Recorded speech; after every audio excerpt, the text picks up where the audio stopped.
오늘은 이제 문재인 정부의 탈원전 정책이 네. 한국 원전 기술을 중국에 넘기려는 꼼수다. 이 이야기를 하려고 합니다. 왜 탈원전을 한 줄 아십니까? 문재인 정부권이. 저는 그냥 우리나라 대한민국을 몰락시키고 예. 북한 석탄 수입해 주려고 그런 예. 줄만 알고 있었는데 이게 또 다른 꼼수가 있었네요. 그러니까 탈원전 한다고 해가지고 원전 죽이고 석탄 발전소 떼면서 북한 석탄을 가져온다. 네. 물론 그런 꼼수도 있겠지만 그거보다 더 큰 이 거대한 이 시나리오가 있었더라고요. 보니까. 네. 예, 이거 이제 여기 보시면 한국의 원전 해체 기업을 중국 기업이 이미 인수했다. 뭐 이런 이야기가 나오는데 여기 제가 기사를 보다가 깜짝 놀란 기사를 네. 봤습니다. 네. 이 화면을 보시면은 2016년도 6월 9일자 기사입니다. 6월 9일자 기사인데 이 TV 로직이라는 가상현실 전문 업체, 국내 한국 업체가 있었어요. 네. 있었는데 지난해 12월이 하니까 2005년 12월이 되겠죠. 네. 중국의 엔터테인먼트 업체인 양광그룹이 TV 로직을 인수해 사명을 바꾼 세븐 스타벅스에는 16일 무슨 일이 일어났던 것일까? 그러니까 중국의 양광칠성 문화그룹이 TV 로직을 2015년 12월에 인수하고 네, 한국 기업을. 예, 네. 사명을 세븐 스타벅스로 바꿨어요. 회사명을. 그죠? 네. 그러니까 이 업체가 방송용 HD 모니터 사업, 문화 콘텐츠 사업 이런 걸 했는데 네. 적자 상태가 났다는 거죠. 근데 뜬금없이 이 유지인트라는 회사를 인수했는데 네. 이 회사가 소형 머시닝 센터 국내 1위 업체랍니다. 이 보시면 인수된 건 233억 원 납입해가지고 2016년 6월 16일자 기사입니다. 예. 그런데 네. 이게 소형 머시닝이 뭔지 쭉 보니까 절삭 공구 기계 여러 가지 그런 그런 쪽인 것 같아요. 예. 이 기계 좀 복잡하게 설명을 할 텐데. 예. 네. 근데 어쨌든 간에 국내 1위 51%의 시장 점유율을 굉장히 가지고 있고 네. 그리고 이게 매출 여기 보시면 매출이 771억 원, 영업이익이 127억 원, 네. 유동성 현금 자산이 800억 원을 보유하고는 우량한 회사를 네. 이 소위 말하는 세븐스타벅스라는 한국계 기업이 샀는데 그러면 이 모기업이 중국계니까 이 중국 기업이 한국 기업을 사고 거기 또 자회사가 돼버린 거죠. 그렇죠. 네. 자 보십시오. 이 세븐스타벅스 모회사인 양광칠성 미디어그룹이 가진 폭넓은 해외 현지 금융사 네트워크와 결합해 해외 금융 리스를 통한 머시닝 센터의 리스 판매를 통해 중국 및 해외 시장을 개척해 유지인트 사업을 한 단계 성장시킬 것이다. 이렇게 나와요. 근데 여기까지만 해도 네, 아직은 잘 그럴 수 있다 그랬는데 중국이 지금 우리나라 기업 인수하는 건 한두 개가 아니니까. 한두 개가 아니니까 그럴 수 있다고 생각하는데 뜬금없이 유지인트가 원전 해체 시장에 진출했다는 기사가 나오더라고요. 원전 건설만이 아니라 또 해체 시장이군요. 있어요. 네. 2018년 3월 13일자 기사인데 네네, 올 초네. 폐기물 처리 전문 기업 액트라는 데를 인수했어요. 그렇죠. 원전 폐기물이 있으니까. 그죠. 예, 예. 금속 절삭기계 전문 제조업체인 유지인트가 원자력 발전소 해체 시장에 진출한다. 네. 유지인트는 13일 공시를 통해 원자력 발전소 안전성 평가 및 방사성 폐기물 처리 처분 분야 전문 기업인 액트의 지분 46.21%를 79억 9,779만 원에 인수하는 계약을 체결했다고 밝혔다. 네. 지분 인수와 함께 경영권도 확보한다. 이렇게 있고 이제 유지인트 쪽 인터뷰인데 액트가 보유한 원자력 관련 원천 기술을 바탕으로 국내외 원자력 관련 시장의 가치를 높게 평가한다며 특히 세계 최초로 한국 원자력 연구원과 공동 개발한 신개념 방사성 폐기물 처리 기술이 상용화 단계에 있다는 것이 인수 가장 중요한 부분이었다. 이래 설명을 했어요. 네. 그리고 또 뭐가 있냐면은 액트는 1999년 한국 원자력 연구소 연구원이 창업한 회사로 지난해 지난 20년간 원자력 안전성 평가 및 방사성 폐기물 처리 처분 분야에서 정부 과제와 연구 과제를 수행하며 이 분야에서 독보적인 기술력을 인정받은 국내 1호 원자력 벤처기업이다.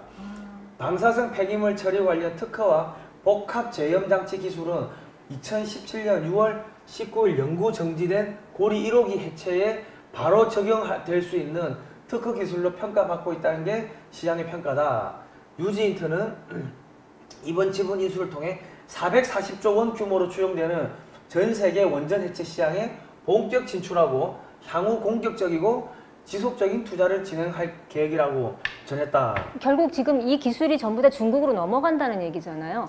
그죠? 중국 기업이 한국 기업을 인수한 네, 다음에 네, 이 업체명을 바꿔가지고 세탁을 하고 네, 그 기업이 국내 절삭 공구 업체인 유지먼트를 인수하고 네. 그 회사가 액터라는 회사를 인수해가지고 그러니까 실제로 아무 기술도 없는 중국 미디어 기업이 한국의 원전 해체 전문 기업을 네. 자회사로 인수한 거죠. 네, 세계적인 기업을. 그죠? 예. 네. 한국 원전 해체에 참여하여 한국 원전 기술을 빼내어 중국으로 가져가는 상황이 돼버리는 겁니다. 그러니까 지금 탈원전을 하면은 이 업체가 이제 참여를 해서 네. 탈원전하는 뭐 이렇게 원전 원전 해체하고 네, 네. 뭐 방사성 뭐 네. 물질 처리하고 이런 걸 해야 되는데 네. 그러다 보면은 그 기술 해체를 하면 어떻게 만드는지 역으로 설계가 그렇죠. 가능하잖아요. 그 그렇죠. 기술들이 고스란히 이 중국으로 넘어가게 되는 거죠.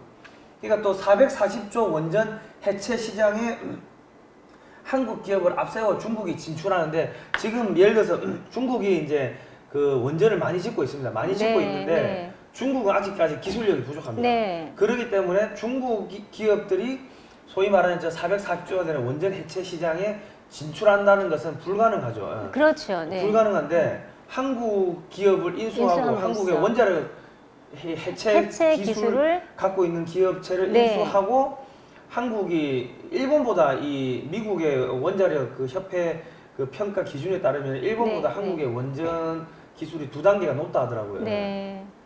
그러니까 그럼 한국에서 원전을 해체를 하면 이게 지금 정부 연구 과제들 많이 수행했기 때문에 네, 네. 이런 실적을 가지고서 한국에 있는 원전 해체하는데 참여를 하게 되고 그럼 한국에서 뭐 10개, 20개 정도 해체하는 기술을 가질 거 아닙니까? 그렇죠. 네. 가지면 세계 시장에 나가겠죠. 네. 그러면 이 440조 시장 중에서 상당 부분은 이게 흡수를 할 수가 있는데 그렇죠. 그러면 그 돈이 중국으로 간다. 중국으로 가는 거죠. 그리고 한국의 그 많은 그 원자력 해체 기술들이 다 중국으로 넘어가면서 중국이 원자력 발전소를 이렇게 안정적으로 건설하고 유지 보수 운영하는 데 기술이 이제 쌓이는데 그 왜 이렇게 원전에 중국이 집착을 하느냐? 네.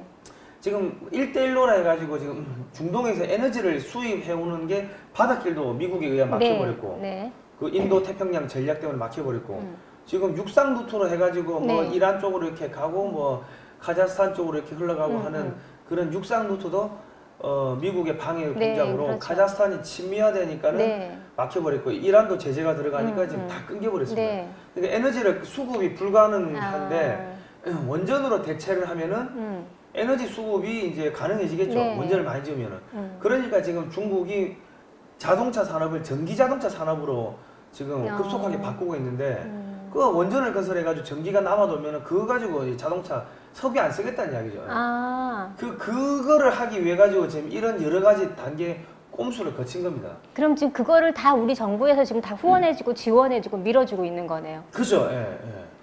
이게 지금 북한 석탄 갖고 오는 이런 문제가 아니라 이게 사실 미국에 하고 중국의 패권 전쟁하고 지금 엮여 있는 그러네요. 네. 부분인데 네. 이 한국의 원전은 미국이 통제를 하고 있습니다. 그렇죠. 미국, 네. 왜냐하면 고리 원전 1호기를 우리 만들었을 때 네. 미국의 웨스팅하우스사의 그 설계도를 갖고 와가지고 네. 이렇게 참조했기 때문에 네. 이 미제 기술이 이게 기본적으로 깔려 있는데 이 기술이 중국으로 간다고 하는 건 미국의 기술이 그러네요. 네. 고스란히 중국으로 넘어가는 그럼 결국 상황이 되고 미국이 그것도 봐줄 수 없는 건데 그러면 결국은. 그죠. 그리고 이게 미국의 돈줄이에요 이게. 왜냐면 그렇죠. 왜냐면 로열티를 받을까면 로열티를 네. 받는 것도 있고 그리고 우리가 원전을 지으면은 뭐 원청 로열티 갖고 있는 업체가 뭐 로열티를 몇 프로 받는 것도 그렇지. 있고 또 뭐가 있습니까? 그 에너지, 핵 에너지, 핵연료 이런 그렇죠. 거를 네. 사가지고 그 에너지 판매하는 그거 다 미국 업체들이 관리하거든요. 그러니까 미국의 돈줄을 잘라가지고 미국에 넘기려, 중국에 넘기려 하는 이런 것도 없잖아 있다는 거죠. 그러니까 이 지금 이 액트라는 회사인데 보니까 원자력 사업 영역에서 요구되는 세계 최고의 핵심 기술을 갖고 있다. 뭐 이렇게 쭉 돼 있으면서 뭐 방사성 환경, 뭐 정보 기술, 뭐 여러 가지 이런 이 첨단 원자력 관련 기술이라고 액트 홈페이지까지가 나오더라고요. 예. 이 보시면은 다시 제가 설명을 드리면 양강 칠성 미디어 그룹 중국 업체가 TV 로직이라는 한국 회사를 인수합병하고 이름을 바꿔요. 세탁, 신분 세탁을 한 번 하는 거죠. 그렇죠. VR 가상현실 전문 증강현실 전문 업체가 유지인트라는 소형 머신닝 국내 1위 업체를 흡수하고 이 업체가 액트라는 원전 해체 전문 기업을 인수하고 그러면서 문재인 정권이 탈원전하고 한국 원전 기술이 중국으로 넘어가는 이런 지금 그 구조가 지금 돼 있는 상황입니다. 이거 혹시 아셨습니까? 아니요, 저는 몰랐죠. 영화 보고 나서 탈원전 한다는 것만 들었지 뭐 예. 이렇게 거대한 맵이 그려져 있는 거라고는 상상도 할 수 없죠. 그러니까 우리가 이게 말이 안 되는 게 원전 영화 보고 영감을 아니 그 원전이나 대통령이 되려고 하면은 그렇죠. 기본적으로 많은 공부를 했을 거 아닙니까? 근데 뜬금없이 원전 그리고 이 민주당이나 문재인 정권 그쪽에는 환경단체들이 많으니까 환경에 대해 가지고 뭐 많은 이러저런 이야기를 들었는데 뜬금없이 영화 한 편 보고 야 원전 해체해야 된다. 이 말이 안 된다고 생각을 하지 않으십니까? 그래도 저는 이제 그래도 그 영화를 만들기 전에 이미 뭔가가 있었지 않았나 거기까지는 생각을 했는데 이렇게 거대한 중국과 뭐 미국과 얽힌 이런 조직이 있었다는 것까지는 몰라요. 저도 사실 몰랐습니다. 이게 그 자료를 막 찾다 보니까 뭐 이거 뭐야 이상한데 이렇게 올라가다 보니까는 이 그림이 보이는 거예요. 예. 오늘 굉장히 핫한 뉴스를 터뜨리신 것 같은데요. 예, 그러니까는 이 우리나라 국민들이 이렇게 국민적으로 반발감이 심함에도 불구하고 탈원전을 하려고 길을 쓰고 하려는 의도를 알 수가 없었는데 이게 지금 중국하고 엮여 있는 거예요. 그러니까 지금 올여름 더워가지고 에어컨들도 못 키시고 좀 뭐 블랙아웃 되기도 하고 그런 데 있잖아요. 중간중간에. 그러니까 이게 지금 미국 이게 2010년도 1월 28일자 기사인데 미국이 한국 원전 수출 에너지 한국은 미국의 원전 수출 에너지부 승인 받아야 한다. 이 이야기를 했어요. 뜬금없이 한국의 원전 수출하는데 왜 미국 에너지부의 그 승인을 받아야 되는가 이상하다 했는데 보니까 미국 의회는 한국이 지난달 수주한 아랍에미리트 원자력 발전 사업이 미국 에너지부의 승인 사항이라며 행정부처 간 협의를 통해 이를 승인할지 여부가 결정될 것이라고 밝혔다. 이 보고 그 원전이 한국이 아랍에미리트에 수출하기로 한 원전이 미국의 설계를 기반으로 한 것이어서 미국의 수출 통제가 계속 적용된다. 그 고리 원전이 미국의 웨스팅하우스사의 그 설계도로 만들어졌거든요. 한국 기술이 미국 기술의 기초를 원천 기술을 쓰고 있다는 거죠. 이거 보시면 의회 조사국은 원천 기술을 보유한 미국의 웨스팅하우스사가 해당 기술을 아랍에미리트에 이전하는데 필요한 사전 승인서를 에너지부에 제출할 예정이라고 밝혔다. 이게 이제 아시겠죠? 그리고 여기를 보시면은 의회 조사국은 특히 이번 보고서에서 한국의 아랍에미리트 원전 수주가 2014년 만료를 앞둔 미국과 한국 간 원자력 협정의 개정과 맞물려 한국에서 핵 주권 주장까지 제기되고 있다고 밝혔다. 보고서는 한국이 현재 금지된 사용 후 핵연료의 처리를 위한 대안으로 아직 실험실 수준의 건식 처리, 파이로 프로세싱 방식을 연구 중이라며 이같이 전했다. 하지만 보고서는 한국 내에서조차 이 건식 방안의 타당성에 대해 정부 기관과 전기 사업자는 물론 일반 여론도 의견이 일치하지 않고 있다. 그러니까 한국의 이 원자력 이런 이 부분에 대해 가지고 미 의회가 의회 조사국에서 조사할 정도까지 철저하게 지금 통제가 되고 있는 상황입니다.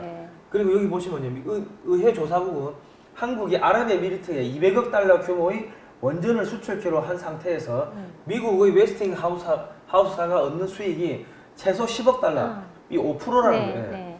전체 규모 5% 수준이라며 이처럼 당장은 직접적인 수익이 예상되지만 앞으로 국제 원전 시장에서 미국 원전 공급업자들이 한국의 거센 도전에 직면할 것이라고 내다봤다. 한국이 원전을 수출하면은 미국이 수출하거나 지으면은 웨스팅하우스사가 5%의 그 로열티를 가져간다는 거죠. 그러니까 미국의 돈줄인데 지금 중국 업체를 앞세워가지고 미국의 돈줄을 차단하겠다. 그러니까 확실하게 중국 편에 서겠다. 그렇죠. 그리고 지금, 이 미국의 기술을 중국한테 넘기겠다. 완전히 그 중국 엉덩이에 붙은 파리가 정말 완전히 돼가고 있네요. 그거 어느 분이 말씀하셨습니까? 그 뭐 저기 지금 옥탑방에 계신 옥탑방에 네. 옥탑방에 네. 계시는 그분이 말씀을 하셨어요. 네, 예. 네, 그렇죠. 지금 근데 그러니까 이게 나는 이게 이때 2016년 12월 17일 날 문재인이 네, 네. 탄핵 기각시 혁명밖에 없다 네, 뭐 네. 이런 식으로 했는데 뭐 박지원도 야 위험한 발상이다 뭐 이런 이야기를 했습니다. 근데 나는 이상하다 생각한 게 가만히 있어서도 정권 창출이 가능했는데 그때 그랬죠. 네. 박근혜 정권이 무너지고 네, 자유한국당 네, 무너지고 하면서 맞아요. 가만히 있어도 더불어민주당이 정권 창출하는 네, 걸 네. 뭐 이렇게 뭐 몇 개월 굉장히 급하게 했죠. 6개월인가 참으면 되는 한 6개월 상태였는데. 정도만 참으면 네, 되는데 네. 왜 이렇게 무리하게 정권을 잡으려고 했는가. 저도 궁금했어요. 예. 그리고 이거는 2016년 12월 18일에 그러니까 지금 16년 12월 17일 날 네. 탄핵 기각시 혁명밖에 없다 이야기를 하고 12월 18일 날 하루 다음이죠. 그 다음 날 그렇죠. 네.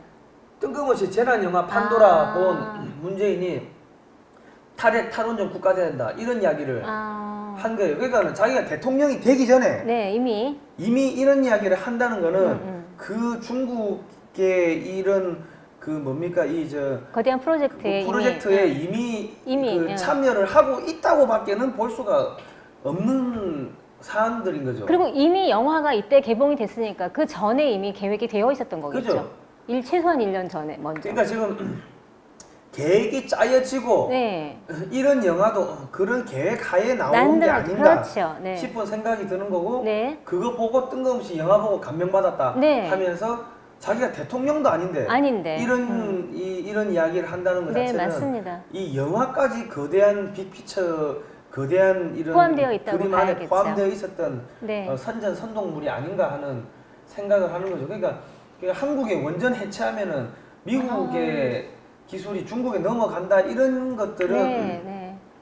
아마 알고 있었을 거라는 거죠. 예. 그러니까 그 원전이 폭발해서 우리 국민이 다칠까봐 무서워서 걱정해서가 아니라 예. 중국한테 그 모든 걸 다 바치기 위해서. 그죠. 그런 셈이 돼버린 정말. 거예요. 예. 소름 끼치는 그게 어디까지 저희를 놀라게 해주실지 참 한 궁금해요. 번도 경험해 보지 못한 나라를 만들겠다고 생각 정말 아닙니까? 쇼킹해요. 예, 지금 이 쇼킹한 사건들이 발생이 되고 있습니다. 그러니까 지금 문재인 후보 지지 탈북민들에게 돈 뿌려줘. 어머. 자, 지금 자 보십시오. 지금 이런 요 위에 제가 보시면은 이게 지금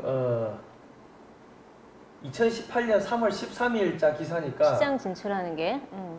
이 지금 기업 매각이라든지 승인하고 한 것들이 문재인 정권의 하에서 이루어졌다는 거죠. 그렇죠. 네. 예. 네. 이 원전 해체, 이 엄청난 정부가 예산 투자해가지고 지원해가지고 키워놓은 이 원전 해체 기업이 중국으로 넘어가는 게 문재인 정권 하에서 그렇죠. 이루어졌다는 거예요. 예. 이거를 잘 봐야 됩니다. 그러니까 이게 뭔가 거대한 그림들이 있다는 거예요, 지금. 그리고 이 보십시오. 문재인 후보 지지 탈북민들에게 돈 뿌려줘. 중국 금융 다단계에서 개입고요. 이 2017년 5월 5일 그 선거 때입니다. 그렇죠. 네. 거짓 대선. 대선 네. 4일 남겨두고 4일 이제 앞두고서 이제 기사가 나온 게 이게 지금 지난 4일 오전 10시 국회의원회관 회의실에서 열린 제19대 문재인 대통령 후보 지지 탈북민 단체 연합 대회 행사장에서 문재인 지지 연설자가 행사에 참석한 탈북민들에게 1,380불, 한화 150만 원 상당의 금액 지불을 약속하는 LCFHC 가입 신청서를 직접 돌려 내부 지지자들을 소개해서 선거법 위반이 아니냐는 논란이 일고 있다. 네. 이래 돼 있고 이 가입 신청은 무료로 등록되면 무료 등록과 동시에 1,380불이 계정으로 지급된다고 1인당 150만 원씩. 네. 그리고 50명에게 뿌려진 문제 신청서 출처는 올해 3일에 출시 예정인 LCFHC라는 중국의 전자화폐 봉황코인 다단계 전자상거래 회사로 밝혀지면서 문재인 캠프 측이 선거에 필요한 자금 확보를 위해 중국의 전자상거래 전문 다단계 회사 결탁한 것이 아니냐는 의혹이 제기되고 있다. 이렇게 돼 있습니다. 그러니까 이 지금 과거에는 소련 공산당한테 우리나라 독립운동가들이 네. 그 자금을 받아가지고 독립운동을 했습니다. 이 레닌한테 자금 네, 받아가지고. 네. 그리고 이제 중국 지금 보면은 중국 기업체한테 자금 받아가지고 문재인 캠프에서 선거를 치른 거예요. 너무 놀라워. 저는 처음 보는 뉴스라 정말 놀라운데요. 이게 그 기사에 붙어 있는 이 가입 신청서인데 아. 여기 보시면 150만 원 상당 이름하고 이 뭐 스폰서 누가 추천했는가 이런 것도 지금 쓰게끔 돼 있는 거예요. 그리고 지금 이 신분증, 주민등록증, 운전면허증, 여권 중에서 4번 제출해야 돈을 준다 이렇게 돼 있어요. 그럼 신상정보 다 넘어간다는 거죠. 그렇죠. 예. 자, 문재인 대통령이 저기 네네. 봤습니다, 저도 이거. 신년이사를 중국 네. TV에다 대고 했습니다. 네, 중국 맞아요. 사람들한테. 네. 아니 또 그러면 동맹국인 미국한테, 미국을 그쵸. 제쳐두고 왜 중국한테 하는가? 엉덩이 붙어 있으니까. 그러니까 이게 지금 중국이 문재인 대선 캠프에 자금을 제공했기 때문이 아닌가 네. 하는 생각이 드는 거예요. 그러니까는 형님한테 인사를 드려야죠. 그죠. 그리고 지금 추미애 대표가 중국 공산당 세계 정당 회의, 중국 공산당 회의에 참석을 했어요. 여기 보시면 전 세계 공산당 모임이면 120개국에서 오신 정당 지도자 여러분 거기서 연설문을 기조 연설을 했습니다. 그러면 더불어민주당은 공산당이라고 봐야 되는 거예요.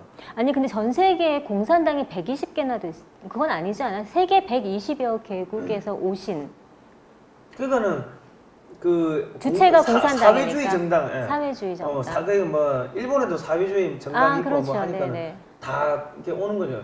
여기 쭉 보면은 저는 여기 추미애입니다. 네네. 중국 공산당의 최고 지도자이자 신시대의 설계사인 시진핑 총서기께서 주창하신 두 개의 100년과 중국의 꿈이 세계의 평화와 번영에 공헌할 것을 기대하고 확신합니다. 중국의 꿈은 한반도를 식민지화 시키는 거고 전 세계를 세계 패권 전 세계를 식민지화 시켜가지고 중국이 중심에 서겠다. 나머지는 다 조공국이다. 네, 옛날에 네, 뭐 네. 몇백 년 전으로 네. 돌아가자. 그게 중국의 꿈인데 그렇죠. 중국 뭔가 거기에 항상 찬성한다는 거예요. 우리나라 민주당 대표가 문재인도 지금 뭐 중국몽이 어쩌고저쩌고 뭐 그런 이야기 네네. 뭐 네. 여러 번 했지 않습니까? 네. 그 여기 보시면은 우리 앞에는 많은 시대적 과제들이 놓여 있다. 한 정당의 힘 혹은 한 나라의 힘만으로 결코 해결할 수 없다. 그러면 연대하자는 건데 공산당 다 연대하자. 그러니까 국제 공산당 연대하자 이 이야기를 하는 겁니다. 예. 자, 그러면 지금 뭐 원전은 알겠어. 원전까지는 알겠는데 네, 네. 건국을 부정하는 건 또 무슨 일이냐? 네, 내일 모레 내일이죠. 내일이죠. 네, 예, 네. 예. 70주년, 건국 예, 예, 70주년. 예, 예. 근데 지금 100주년 내년이 100주년 기념이라고 지금 주장하고 있거든요. 예, 예. 저들은. 이게 뭐냐면 1919년 3월 1일이면 일제시대입니다. 일제 네, 3.1절이 있었을 때 네, 네. 그때 이제 그때가 우리 임시정부가 네, 수립. 네. 뭐 창립이 됐다. 네, 네, 네. 그런데 1919년 3월 달에 국제공산당 창건 기념일이에요. 국제공산당이 3월 달에 창건이 됐어요. 1917년에 러시아에서 볼셰비키 혁명이 10월 달에 그러니까 2월 달에 한번 혁명이 일어나가지고 네. 러시아 정부가 완전히 한 반쯤 무너지고 완전히 네네. 좀 흐지부지 되고 10월 달에 완전히 그 붉은 혁명이 일어나가지고 네, 네. 그 볼셰비키 그 당이 세면서 이제 나중에 이제 얘들이 적군파가 되는데 얘들이 레닌이 1919년 3월 달에 중국 공산당을 창건을 합니다. 그 국제 공산당을. 네네. 그러니까는 지금 얘네들 100주년 기념하고 싶은 그 마음, 그 속에는 지금 공산당 창건 그죠? 기념을 하고 싶은 마음이 그죠? 굴뚝 같은 그러니까 거네. 지금 이 우리나라 MBC, KBS 방송 3사에서 계속 네. 북한 찬양하는, 북한을 미화하는 방송들이 나오고 네, 있고 네. 북한이 나쁜 짓 하고 만행을 저질렀다 이런 것들이 지금 역사책에서 지우는 거 지워지고 아닙니까? 있죠. 네. 그리고 우리 헌법에서 자유를 지우겠다는 지우고 자유민주주의에서 자유 지우겠다는 거고 헌법에서 못 지우니까 역사책에서 다 지워버리는 거 네, 아닙니까? 네. 그리고 또 뭐가 문제가 있냐면 사람 중심이라는 이야기, 북한 헌법에 나오는 이야기입니다. 북한 헌법에 나오는 이야기인데 사람 중심이라는 이야기를 한국 헌법에 넣겠다고 하는 거고 지금 문재인 캠프에서 사람 중심이라는 이야기를 썼고 민주당에서 사람 중심이라는 이야기를 썼는데 자 이렇게 되다 보면은 나중에 3.1절 건국 100주년 기념식을 하는데 그 밑에 전부 공산주의 색채가 들어간 행사로 다 꾸며버리면은 네. 깃발도 빨간색 깃발 들고 이러면은 이게 완전히 적화 통일 완료되는 게 돼버리는 거죠. 네. 예. 네. 자, 그러면 왜 이 사람들은 상해 임시정부에 이 목숨을 거는가? 이 내가 또 추적을 해봤습니다. 네. 네. 지금 여기 보시면 코민테른이라고 하는데 네. 코민테른 공산주의 인터내셔널 제3인터내셔널 혹은 국외공산당은 1919년 3월 러시아 공산당의 주도 인물들이 설립하여 1943년에 해체된 조직이다. 이 조직의 목표는 모든 가능한 수단을 동원해 무장 군대를 포함하여 세계 부르주아의 타도와 완전한 국가 철폐의 과도기적인 단계로서 세계 소비에트 공화국의 창립을 위해 싸운다. 코민테른에 가입하기 위해서 공산당은 21개 조항을 수락해야 되는데 다음의 것들이 포함됐다. 1번 공산주의 선전과 동요 활동을 하고 대중 앞에 프롤레타리아 독재의 이상을 떠받친다. 중책을 맡은 개량주의자들과 중도주의적인 의견의 지지자들 제거한다. 지금 적폐니 뭐니 다 잡아들이는 거 아닙니까? 네, 다 구속하고 있고 네. 체제 전복 임무를 위한 불법, 합법적인 것을 포함해 조직을 창립한다. 그러니까 뭐 이석기, 아론이 뭐니 여러 가지 그런 지하 조직들이 있었고 네. 체제 전복, 네. 그 소위 말해서 지금 뭐 광우병 폭동도 그렇고 그 세월호 가지고 그렇죠. 네. 저기 뭐 박근혜 하야하라, 네. 박근혜 대통령 하야하라, 7시간 뭐 밝혀라, 그리고 뭐 촛불 집회하고 전부 다. 그게 이게 체제 전복 임무였어요. 그 당시에 중국에서 유학생들이 이 촛불 집회에 어마어마하게 참여를 했습니다. 네, 그랬던 말도 저도 들었습니다. 그리고 일본의 공산당 그 조직인 JR 노조, JR 총련이라는 그 철도 노조에서 공산당원들, 일본 공산당 애들이 네네. 또 파견이 됐어요. 그 외에 목 잘린 모형들 있잖아요. 그게 일본에서 왔다는 얘기가 있더라고요. 그렇습니다. 네. 제가 그것까지 몰랐는데. 네. 그러니까는 그 당시에 촛불 집회가 한창일 때 중국에서는 한국에 뭐 사드 보복이라고 해가지고 관광객을 안 보냈습니다. 네. 왜 안 맞아요. 보냈냐면은 한국에서 촛불 집회해가지고 대통령을 끄집어 내리는 거를 중국 관광객들이 보고 다시 중국으로 돌아오면 배워가지고 시진핑을 끄집어 내릴까봐 겁이 나가지고 중국 관광객들은 안 보냈는데 뭐 사드 보복이다 해가지고 안 보냈는데 근데 광화문 광장에 보냈군요. 중국의 유학생들은 이 촛불 집회에 참여를 한 거죠. 그러니까 유학생들은 이 공산당에서 시키는 거를 잘 해야지 나중에 돌아가서 취직이 되고 뭐 이게 뭐 가점이 붙고 뭐 그런 게 있다 하더라고요. 그렇게 된 거죠. 그리고 여기 보시면 공산주의 선전과 동요 활동 지금 계속 체제 전복하자, 뭐 이석기 석방하라, 체제 이런 구호들이 나오고 주한미군 물러가라, 뭐 이런 여러 가지 이런 것들이 지금 나오고 있지 않습니까? 그리고 사람 중심, 온 천재 사람 중심인데 북한은 법에 나오는 게 사람 중심인데. 그러니까 사람이 먼저라도 사람 중심으로 가기 위한 과정이었네요. 그러면 사람이 먼저지, 그럼 개가 먼저예요? 상식적인데 이 사람들한테는 상식적인. 그거 아세요? 자동차 전용 도로에도 사람이 먼저입니다라는 팻말이 붙어 있어요. 그게 말이 안 되는 거죠. 안 되죠. 네. 자동차 전용 도로는 자동차가 먼저지 사람이 먼저가 아니에요. 그러다가 사람이 먼저 지나가다가 치면은 그건 누구 책임인 거죠? 그리고 뭐 경영 철학에도 사람 중심 경영 철학. 아니 경영을 사람이 하지 그럼 짐승이 하냐고. 말이 안 되는데 사람 중심 하는 게 맞아요. 북한 헌법에 나오는 건데. 인민을 중요시하는 거죠.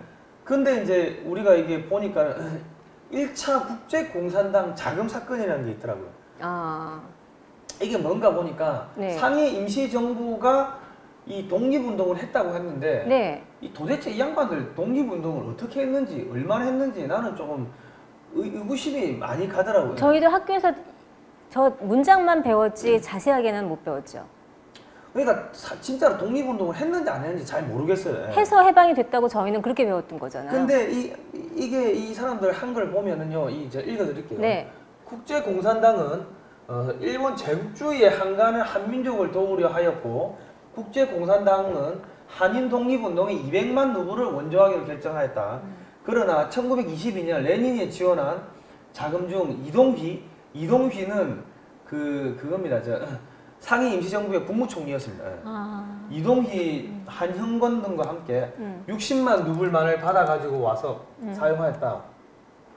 한일사회당은 1919년 4월 25일 보스톡 신안촌에서 대회를 열어 코민테른 국제공산당에 가입을 결정하였고, 창당 자금을 받아온 거예요. 돈 받고 이게 창당한 거예요. 예. 박진순 등 대표 3명을 모스크바에 있는 코민테르는 국제공산당에 파견하여 선전비로 400만 불을 돈 더 달라고 창당했는데 활동하려고 하니까는 선전 활동하려고 하니까 돈이 없으니까는 400만 불 달라. 그럼 우리나라 지금 독립운동과 임시정부에 지금 소련 돈, 공산당의 돈이 들어갔다는 말씀인 거죠? 예, 소련 공산당 자금 받아가 이게 지금 저런 거 국사 교과서에 한 번도 안 나왔는데. 예, 예. 아. 그러니까 이 대표들이 머물기 몇 년 전 볼시피키당, 이르쿠츠크 지부인, 이르쿠츠크 공산당, 그러니까 이 사람들은 블라디보스톡 파고 네네. 한인사회당하고 나 상해 임시정부하고 연결돼요. 이 사람들 블라디보스톡 파고 네. 이르쿠츠크 공산당, 이르쿠츠크에 또 고려 공산당이 또 있었던 모양이죠. 그 한인들이 전 러시아, 한인 공산당을 자기들이 전체 러시아의 한인 공산당이라 해가지고 조직했는데 이들 주장에 따르면 당시에 볼셰비키당에서 파견된 보리스 스미야스키의 지원하에 자신들만이 유일한 시베리아 한인들의 정통적인 당이라고 선언한 바가 있기 때문에 이들은 9월 10일 한인사회당 일행이 이르쿠츠에 도착하자 정통성을 지닌 그 자기들이 전너 한인공산당이 그러니까 이르쿠츠크 파죠. 네. 그 마땅히 코민텔은 이 레닌이 준 이 400만 불을 가져가야 된다면 이 자금을 탈취해버린 거예요.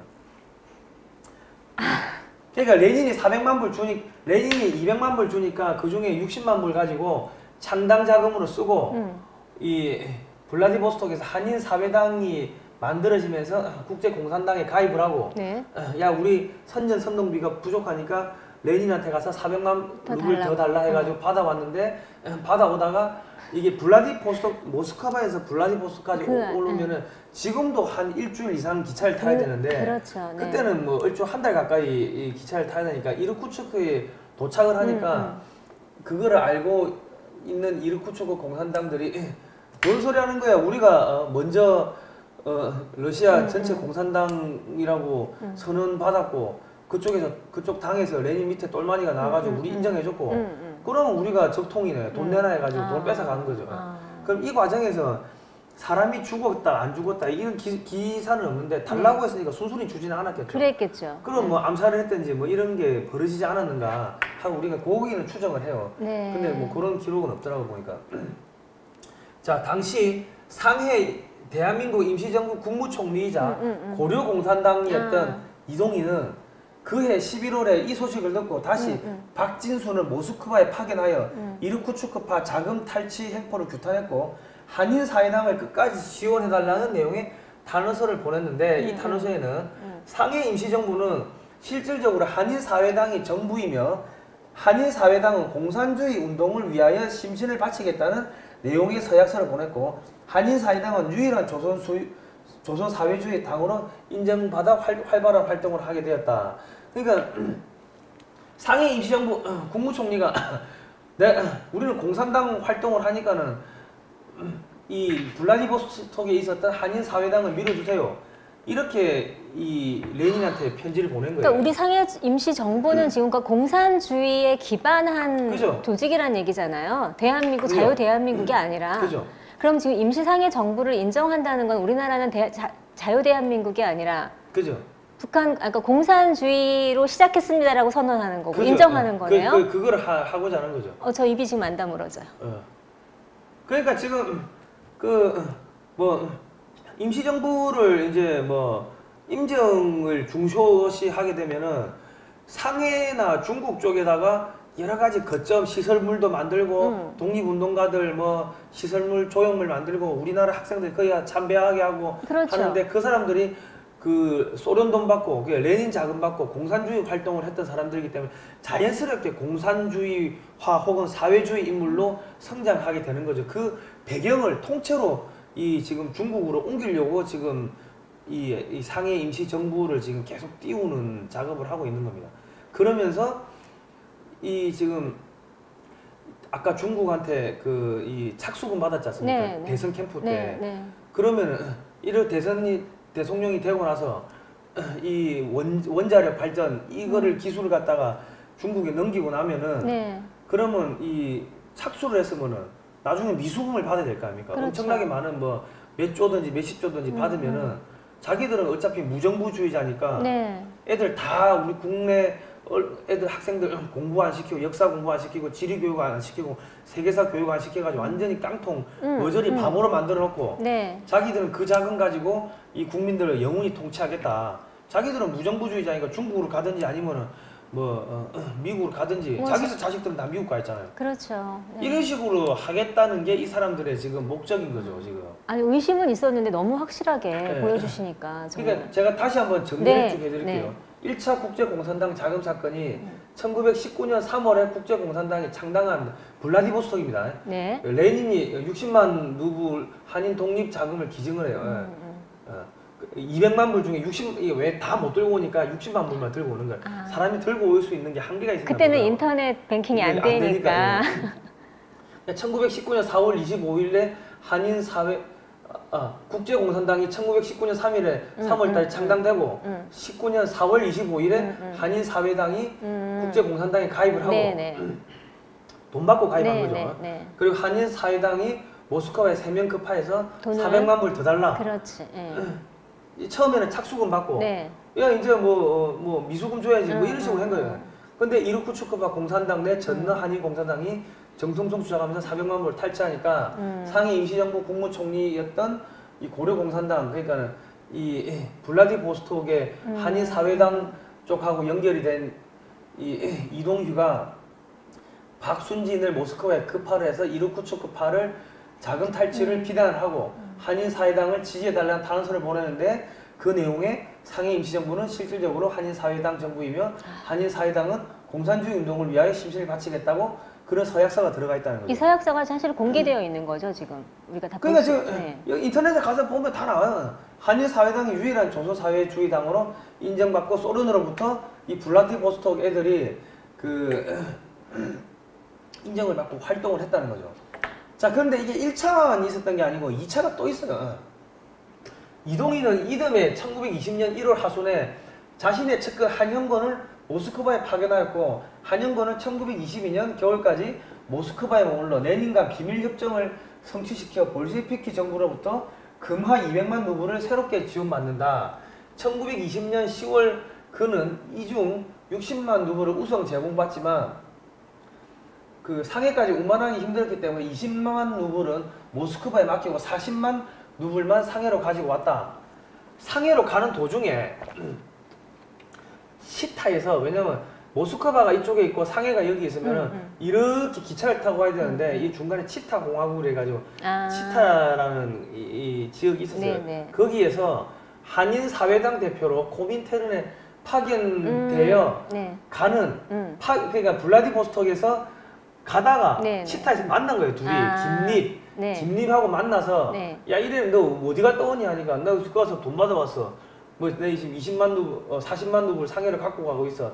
이런 이야기를 하니까 김립이 야 이거 임시정부에 보내지 말고 한인 사회당 운동 자금으로 사용하자. 이 돈 그 레닌이 돈 준 게 전체 공산주의 활동을 확산시키라고 준 거지.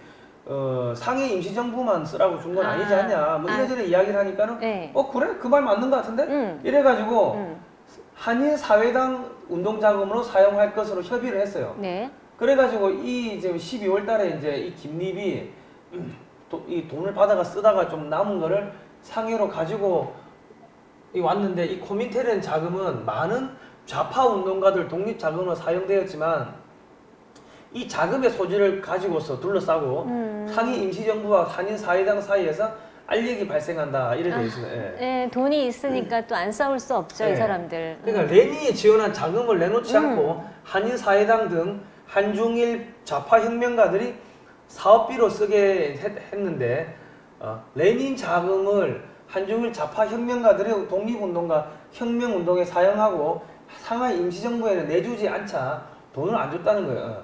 임시정부가 그가 보낸 김립이 레닌이 보낸 독립운동을 자금을 유용했다고 성토한 거예요.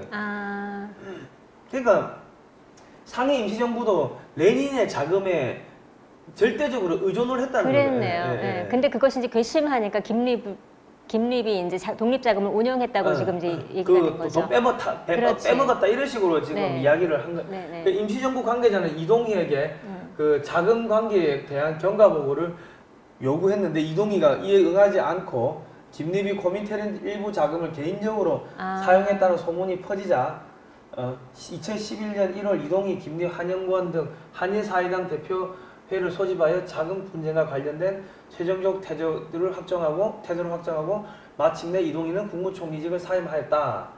이렇게 되어 있습니다. 전체적으로 제가 이게 쭉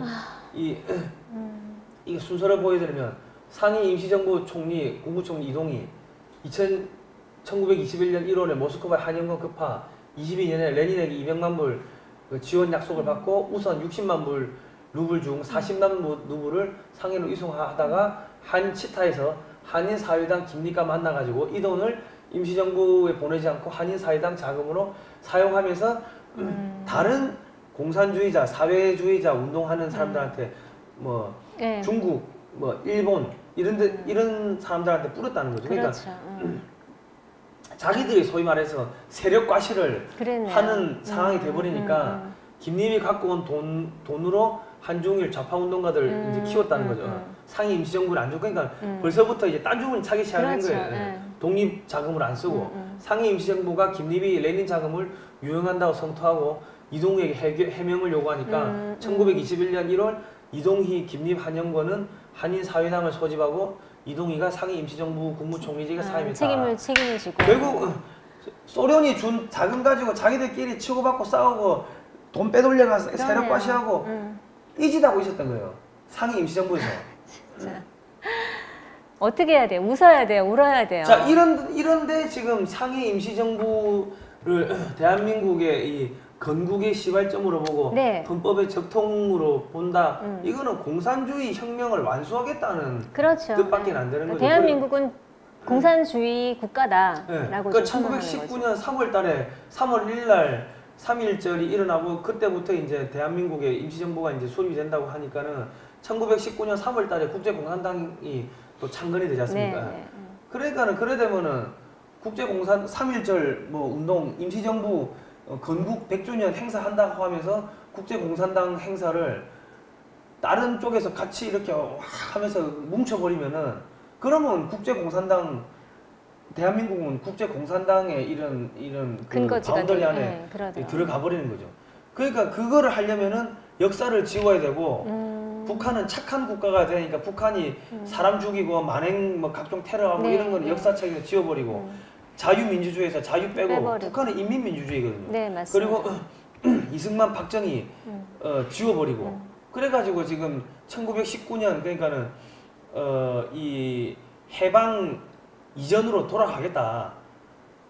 공산주의 혁명이 시작된 그 시발점으로 돌아가겠다는 그 이야기를 지금 이렇게 하고 있는 겁니다. 그러니까 정말 궁금했거든요. 왜 건국 70주년을 그렇게 부정을 하고 왜 그렇게 1919년 임시상해 정부를 그렇게 옹호하는지 궁금했는데 오늘 좀 궁금증이 그러니까 풀렸어요. 지금 딱 중국하고 달라. 그때는 소련한테 네. 돈을 받았지만 네. 지금 중국한테 돈을 받으니까 딱 달라붙어가지고 한국의 원전을 해체하면서 원전 기술을 중국한테 넘기고 그러면 그 막대한 그 자금들 해체 시장에서 나오는 막대한 자금들 그런 것들 뭐 몇백 조 중에 자기들이 뭐 몇십 조 가지면은 똑같은 공산당 뭐 자금 뭐 탈취 사건하고 지금 똑같은 상황들이 발생하는 거죠. 벌어지는 거죠. 네, 자 그러면 홍범도 장군이나 김단인 장군은 어떻게 이걸 했는가 독립운동을 했는가를 보면은 북로 분정서하고 이 지금 청산리에서 이 홍범도 장군하고 이렇게 들어와가지고 청산리에서 같이 싸웁니다. 이 1920년 10월 달입니다. 청산리 대첩이 일어났을 텐데 이 지금 한국의 상위 임시정부에서 레닌이 준 자금 가지고 서로 치고받고 싸우고 암살하고 이런 혈투를 벌이고 자기들끼리 싸운 거지 독립운동 한 게 아니라는 거예요. 근데 이 사람들은 진짜로 일본하고 무장투쟁을 한 거예요. 무장투쟁. 그러니까 지금 중국의 역사를 보면은 그 자유중국 그러니까 대만이죠. 그러니까 장제스 국민당은 실제로 일본군하고 총격전하고 싸우고 했는데 공산당 애들은 내가 일본하고 싸운다고 말은 했지만은 실제로는 후방에서 주민들 약탈하고 돈 뺏고 해가지고 이 사세를 키우는. 그래가 결국은 이제 이 뭐야 국민당을 몰아내고 중국을 잡아먹었는데 실제로 이 김자진이나 홍범도 장군 같은 분들은 막 치고받고 싸우고 있는데 이 상해 임시정부는 뒤에서 소련에서 이 레닌이 준 공산주의 자금 가지고 서로 그거 뜯어먹겠다고 권력 투쟁을 하고 있었던 그런 지금 상황입니다. 그러네요. 그 돈이 일로는 안 갔을 거 아니에요, 그렇죠? 자기들끼리 먹기 바빠서. 그러니까 진짜 독립운동에는 안 간 거지. 진짜 독립운동이 얼마나 갔는지는 잘 모르겠어요. 그러게요. 근데 뭐 이때는 뭐 저기 일본 이 볼셰비키 그 적군파죠. 적군파하고 일본하고 싸우고 대한 독립군도 뭐 일본하고 싸우고 하니까 뭐 그때는 뭐 소련의 이 레닌의 지원을 받는 게 뭐 맞았다. 뭐 그렇게 이야기 어쨌든 뭐 할 수도 있고 우리가 뭐 그거까지 비난할 그건 아닌데 이 청산리 대첩이 어떻게 해서 우리 대한 독립군이 일본군 5만 명하고 싸워가지고 3,500명 가까이를 사살하게 됐는지 어떻게 이런 대첩이 있었는지 그게 이해가 되십니까? 그러니까요. 이해가 잘 안 되시죠? 잘 안 돼요. 이게 어떻게 이런 일이 있었냐면은 그 전에 이 대한 독립군은 무기 자체가 그냥 소총 뭐 그렇죠. 이런 게 아니고 그냥 뭐 딱총 그러니까는 관동군 일본 관동군이 봤을 때는 동네 양아치 수준이었다고. 얘들이 총 쏠 때 얘들은 뭐 총이라고 말은 총이지만은 뭐 한 발 쏘고 몇 분 있다가 나가고 그냥 활보다 못한 총 쏘고 있었던 게 대한 독립군의 수준이었는데 갑자기 이 막 맥심 기관총 1차 대전 때 사용했던 기관총을 들고 막 갈기기 시작하는 거예요. 이 대한 독립군들이. 근데 이 무기는 어디서 왔냐? 그게 블라디보스톡에 체코 군단이라고 있어. 체코 군단. 이게 복잡한데 1차 대전 때 그 체코에서 이 군인들이 일어나가지고 자기들 독립을 위해 가지고 한 9만 몇천 명, 한 10만 명 정도가 러시아하고 힘을 합해가 싸웁니다. 승전국 지위가 이제 확보가 되니까 우리가 저기 이제 독립해야지 하는데 갑자기 1917년에 볼셰비키 혁명이 일어나면서 뭔 개소리야 독립 없어 무기 내놔 무기를 빼앗는 거예요. 무기를 그 무기들이 누가 준 무기냐 미국이 준 미제 무기거든요. 그 무기가 좋고 하니까 이걸 빼앗으려고 하니까 무장 해제하라 하니까 뭔 개소리야 하고 적군파하고 싸우기 시작하는 거예요. 이 체코 군단 군인들이. 그러다 보니까 이게 자기들도 모르게 적군파하고 싸우다 보니까 이 백군파하고 그러니까 백군파는 제정 러시아 상태로 돌아가자는 사람들이고 적군파는 이 공산주의 혁명을 하자는 애들이고 하다 보니까 이 내전에 이 적백 러시아 내전에 휘말려 가지고 싸우고 하다 보니까 일쿠츠크까지 왔는데 적군파도 이제는 막 힘들고 이 사람들은 너무 자기 고향에서 멀리 떨어지니까 돌아가고 싶고 하니까 중간에 타협을 해가지고 그냥 야 너 고향으로 돌려 보내줄 테니까 블라디보스톡으로 가가지고 그 배 타고 그냥 그 체코로 가라. 그래가지고 블라디보스톡까지 이 사람들 그냥 와요. 이 사람들 오는데 이제 자기 무기는 갖고 있잖아요. 근데 배가 뭐 지금처럼 매일 오는 게 아니고 뭐 진짜 뭐 1년에 뭐 한 번, 두 번 그러니까는 이 몇 개월 한 1년 가까이 집에 못 가고 뭐 혹은 그 이상을 집에 못 가고 있으니까 돈이 떨어지니까 이 무기들을 갖다가 북로 군종소에다가 김자진 장군이 가가지고 야 돈 줄게 해가지고 산 거예요. 헐값을 그냥 고철로 그냥 들고 온 거지. 자기들은 배가 고프니까 돈 하나 바꾼 거예요. 근데 북로 군종소에 이 자금은 어디서 났는가? 이 지금 이 1860년대부터 우리 한인들이 이제 이 시베리아 연해주 쪽으로 막 넘어가는데 여기 농사가 너무 잘 되니까 많이 넘어갔어요. 여기서 거부가 생기는 거죠. 그러니까 이제 그 제정 러시아 정부에서 여기다 많은 지원도 해주고 대학도 설립해주고 하니까 여기서 어마어마하게 이 한인 문화가 이렇게 발달을 합니다. 발달하다 보니까 거기서 돈들이 많이 나와가지고 이 독립운동에 투자를 많이 했다고 이 조선인들이. 그 자금들 가지고 이 총을 사가지고 봉오동 전투에서 홍범도 장군이 이기고 이게 4개월 전이죠. 4개월 전에 봉오동에서 한번 맞고 청산리 대첩에서 이렇게 맞고 실제로 운동은 여기서 했는데 이 사람들은 상위 인정 사람들은 저지다고 공산주의자들 돈 가지고 싸우고 있어요. 그러다 보니까 이게 뭐냐면은 중국 북만주 산시역 부근 정미소에서 공산당원이 쏜 흉탄을 맞고 운명하기 직전 김자진 장군이 한 이야기인데 할 일이 너무도 많은 이때에 내가 죽어야 하다니 그게 한스러워서 이야기를 하고 돌아가십니다. 그러니까 공산주의자들이 김자진 장군 대한 독립운동을 했던 사람들을 저격을 해가 죽여버린 거예요. 근데 이 공산주의자들 누구냐? 모르긴 몰라도 이 상해 인정이라든지 이쪽하고 연결돼 있는 그 사람들일 거라는 거예요. 뜬금없는 공산주의자가 와가 쏘지 그렇죠. 않았고 네. 아는 사람이 와가지고 쏘았겠지. 그리고 나중에 홍범도 장군은 어떻게 되느냐? 뭐 어떻게 해가지고 스탈린을 만나가지고 스탈린한테 권총도 하사받고 그렇게 됩니다. 그러니까 젊었을 때 홍범도 하고 나이가 들어서 홍범도 하고 전혀 다른 사람이네. 또 이게 이제 그 사이에 자유시의 참변이 생기는데 네. 제가 이제 그거까지 이야기를 네. 드리면 너무 너무 이제 기니까 뭐 어쨌든 간에 여기 보시면은 네. 또 독립운동자들끼리 레닌 자금을 둘러싸고 서로 암살하고 하는 뭐 그런 이야기들이 쭉 나옵니다. 예. 이 지금 2011년 말 임시정부에서 보낸 김구의 부하인 오면직, 노정현 등 청년들이 김립을 찾아가서 1922년 2월 11일 상하이 불조개 그러니까 프랑스 의형이라는 거죠. 그 자베이 거리에서 네, 암살하죠. 김립을 죽여버린 거예요. 네, 네.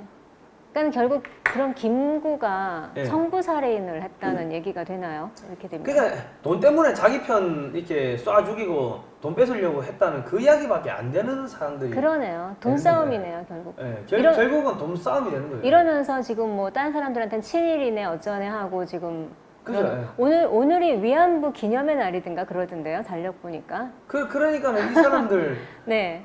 그러니까 지금 고령공산당이 한인공산당원끼리 내분을 보고받고 상하이 한인공산당을 없애버립니다. 없애버리고 조직을 이동시키고 이동하라니까 상해에 있던 이런 공산주의자들 임시정부 사람들이 또 그러니까. 연해주 쪽으로 들어갔다가 나중에 이 사람들이 일부는 그 해방 이후에 어디로 가는가 저기 김일성 따라서 북한으로 들어가고 일부는 또 남한으로 들어오고 남노당으로. 남한에서 또 이게 남한 사회주의 뭐 노동자 뭐 네. 그러니까 남노당 그러니까 남과 북이 공산주의자들로 서로 임시정부에서 간섭밥 먹고 있다가 블라디보스토크로 들어가가지고 북한으로 간 사람들하고 다 이게 연결돼 있다는 거죠. 이 속에서 자유 대한민국이 탄생했다는 건 정말 기적이네요. 그러니까는 이승만 대통령 같은 분은 야 이거 아니다 이거 미국 쪽하고 손잡아야 돼가지고 자유민주주의 자유시장경제 체제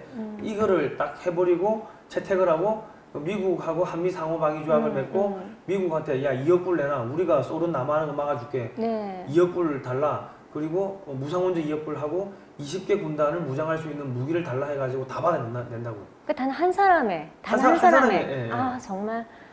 그러니까 이승만 대통령 같은 경우는 그 조지 워싱턴에 나왔지, 하버드대 석사했지. 네. 그리고 프린스턴 때 그 국제정치, 해양법 박사했지 하니까 이게 빠삭한 거지 돌아가는 게. 그러니까는 지금 김구하고 박정희를 지금 제거를 해야 되는 상황이 생기는데 이래 싸우니까는 이 소련 공산당은 상하이 임시정부에 대해 가지고 더 이상 지원을 안 하는 거예요. 네. 지원해봐야 너네들 네. 돈만 갖고 싸우고. 그러니까 나중에는 이게 중국 애들이 또 상해 공산 임명을 또 지원을 해요. 그러니까는 이 중에 일부는 또 이 중국 내전에 또 이렇게 참전해가지고 또 거기서 또 공을 세우고 그 사람들이 뭐 조선의용대 뭐 이런 식으로 해가지고 나중에 이 한국 남한에서 대한민국이 북한 뭐 압록강까지 밀고 올라갔을 때 그 사람들 같이 저기 뭐입니까 중공군 100만 명하고 같이 내려오는 거예요. 그런 지금 역사들이 지금 벌어지고 있는 겁니다. 자, 제가 설명드리면 해방 이후에 이르쿠츠크 한인 공산당들이 제가 설명드리면 해방 이후에 이르쿠츠크 한인 공산당들이 김일성을 앞세우고 북한 지역으로 내려와요. 내려왔는데 그리고 또 해방 이후에 상해 고려공산당 상해 임시정부 인사들은 일부는 블라디보스토크로 가가지고 북한으로 가고 일부는 남한으로 들어옵니다. 네. 또 남북한에는 소련식 공산주의 사상과 소련 자금을 받고 활동했던 독립운동가들이 정치 전면에 민족 지도자요. 내가 독립운동했어. 일본하고 싸웠어. 해가지고 반일 감정이 그때는 셌으니까 정치 전면에 드러나고 그러면서 이제 남노당 사건이 여러 가지 사회 혼란들이 일어나고 그리고 소련 공산당하고 조선 공산당이 북한에서 사람들을 막 죽이는 거예요. 마구마구 죽이는 거예요. 왜냐면 이거 뺏어야지. 뺏어야 되니까 재산들 뺏고 몰수하고 그리고 또 김성주가 김일성 장군이라고 그 당시에 김일성 장군이 뭐 독립투사로서 아주 유명했는데 이 가명을 쓰면서 내려오니까 야, 저 사람 아닌 것 같은데 하니까는 의심 품는 사람을 다 죽여버린 거예요. 그러니까는 야 이거 일제보다 더 못하잖아. 일제 때는 우리 이렇게 마구마구 죽이지 않았어. 우리 재산 안 뺏었어. 그러면서 신의지 반공 학생이고 이 역사상 최초로 그 공산주의에 반대하는 이 학생의가 1945년 12월 23일 날 일어난 겁니다. 신의주에서? 네, 신의주에서. 그러면서 23명의 어린 학생들, 중학생들, 신의주 중학교 중학생들이에요. 이 23명이 사망하고 1000여 명이 검거가 돼가지고 이 사람들이 어디로 가냐 시베리아 벌목공으로 끌려가는 거예요. 이런 역사가 있었고요. 자, 이거 이제 6번을 보면은 1947년 12월에 북한에서 비밀리에 화폐 개혁을 합니다.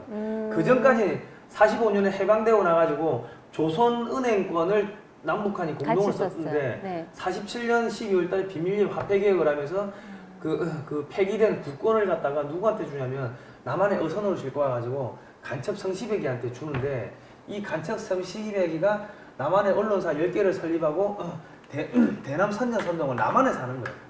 그 언론사가 지금도 지금은 뭐 아닌가요? 있는지 뭐 이름 바꾸고 하니까 우리가 알 수가 없지만 어쨌든 간에 그랬고 군, 경찰, 정치인, 외교관, 사회단체, 정당, 정보부, 국회의장 전부 국회 부의장까지 포섭을 해놓으니까 그러니까 이 남한에서 사회주의 운동이 극에 달했던 거예요. 그죠? 그리고 이 6.25가 일어나기 그 이전에 그 10가지 여러 가지 이상한 조짐들이 있는데 뭐가 있냐면 6.25가 1950년 6월 25일 날 공 4시에 쳐들어오는데 그보다 4시간 앞전인 25일 00시에 비상을 해제를 해버려요. 맞아요. 그리고 그 전날 6월 24일 저녁에 그 고위 그 장교들 댄스 파티 해가지고 술 먹고 재워버리고 그 전에 뭐 군인들 막 3분의 1 휴가 내보내고 부대를 이쪽 부대 일로 옮기고 이쪽 부대 일로 옮겨 가지고 지형짐을 파악 못하게 하고 뭐 북한군 이동한다는 첩보 묵살해버리고 뭐 여러 가지 그런 것들이 있었는데 사실은 다 이 군에 어마어마하게 많은 간첩들이 있었다는 거죠. 우연이라고 결코 볼 수 없는 우연이 거죠. 아닌 거죠. 네. 그리고 지금 그러면서 1950년에 6월 25일 날 남침을 하니까 북한이 그때 그냥 북한 주민들을 대거 그냥 다 내려와 버린 거예요. 북한에서 못 살겠다 해가지고 그 사람들이 만든 게 서북 청년단. 서북 청년단. 그 사람들이 공산주의자들을 때려잡는데 앞장을 선 게 북한에서 자기들 당했으니까 자기 부모들이 당하는 거 보고 하니까는 남한에서 내려와가지고 이제 그 서북 청년단을 만들어가지고 남한에서 남노당이 당 대회하고 하면은 강목을 가서 두들겨 패버리고 다 깨부수고 해버린 거예요. 그러니까 이승만 정부가 멸공통일 이런 걸 하니까는 4.19 일으키고 해가지고 이승만 대통령을 하야를 시켜버린 거죠. 그러니까 남한 내 그만큼 공산주의 세력이 기승을 부렸고 어느 정도 기승을 부르냐면은 그 장제스하고 이승만 대통령하고 진해에 보면 이승만 대통령 그 별장이 있습니다. 별장 바로 앞에 그 정자가 있는데 거기서 태평양 동맹에 대해서 이제 회의를 합니다. 그 이야기를 주고받는 거죠. 거기 앉아가지고 거기 가면 장제스가 앉았던 자리라고 비석이 있어요. 거기서 한 이야기가 고스란히 북한에 다 올라간 거예요. 지금하고 똑같은 상황인 거예요. 아니 그때는 도청 장치도 없었을 텐데. 그러니까 그만큼 광범위하게 다 깔려 있었던 거예요. 그러니까 우리나라는 시초부터 임시정부 이전부터 공산당과의 싸움의 역사네요. 그죠. 그러니까 우리가 공산주의 100년 전쟁의 역사라고 하는 공산 제국주와의 100년 전쟁이라고 제목을 붙인 겁니다. 그러니까 지금 이 사태가 그냥 어느 날 갑자기 나타난 게 아니에요. 뜬금없이 일어난 게 아니에요. 뿌리가 아주 오래된, 그렇죠? 그래서 지금 다 썩어서 지금 무너져가는 나무인 거예요. 그죠. 그러니까 이승만 대통령이 그때는 사람들이 왕이라고 생각했어요. 그런데 왕을 물러가라고 그렇게 하는 것도 이상하고 중학생, 어린 애들, 꼬마들 지금 보면 초등학 뭐 1, 2학년 정도밖에 안 되는 꼬마들도 나오고 여중생도 나오고 막 이렇게 4.19 때 물러가라고 했다고.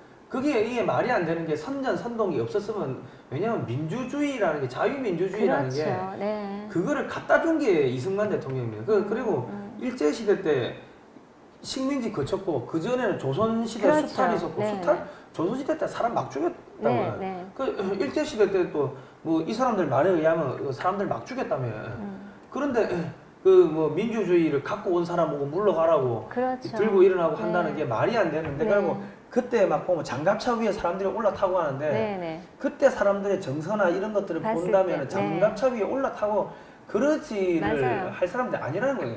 그러니까 공산주의자들의 그런 공작에 의해 가지고 살구가 일어난 거고, 그 이승만 대통령이 부정 선거를 한 것도 아닌데 이게 뒤집어 씌워가지고 네. 지금 박근혜 대통령 탄핵시켰듯이 그렇죠. 뒤집어 씌운 거예요. 사실 촛불 광장 촛불 인원도 그렇게 자발적으로 많이 나온다는 건 좀 의심스럽지 않나요? 그러니까 무슨 그 연예인들 콘서트 네, 콘서트 네. 보러 온 사람들 다 그냥 그렇죠. 네. 그러니까 지금 이 저기 상해 임시정부를 자꾸 기리면서 내년에 100주년 행사를 한다고 하면서 그런 식으로 공산주의 이런 그런 저기 행사들하고 같이 섞어버리면은 그럼 사람들은 밖에서 그게 사진 뭔지 찍으면 공산주의 100년 저 국제공산당 창건 기념일이 돼버리는 거죠. 그 안에 있는 사람은 뭔지도 모르고. 뭔지도 모르고 그렇게 돼버린 거예요.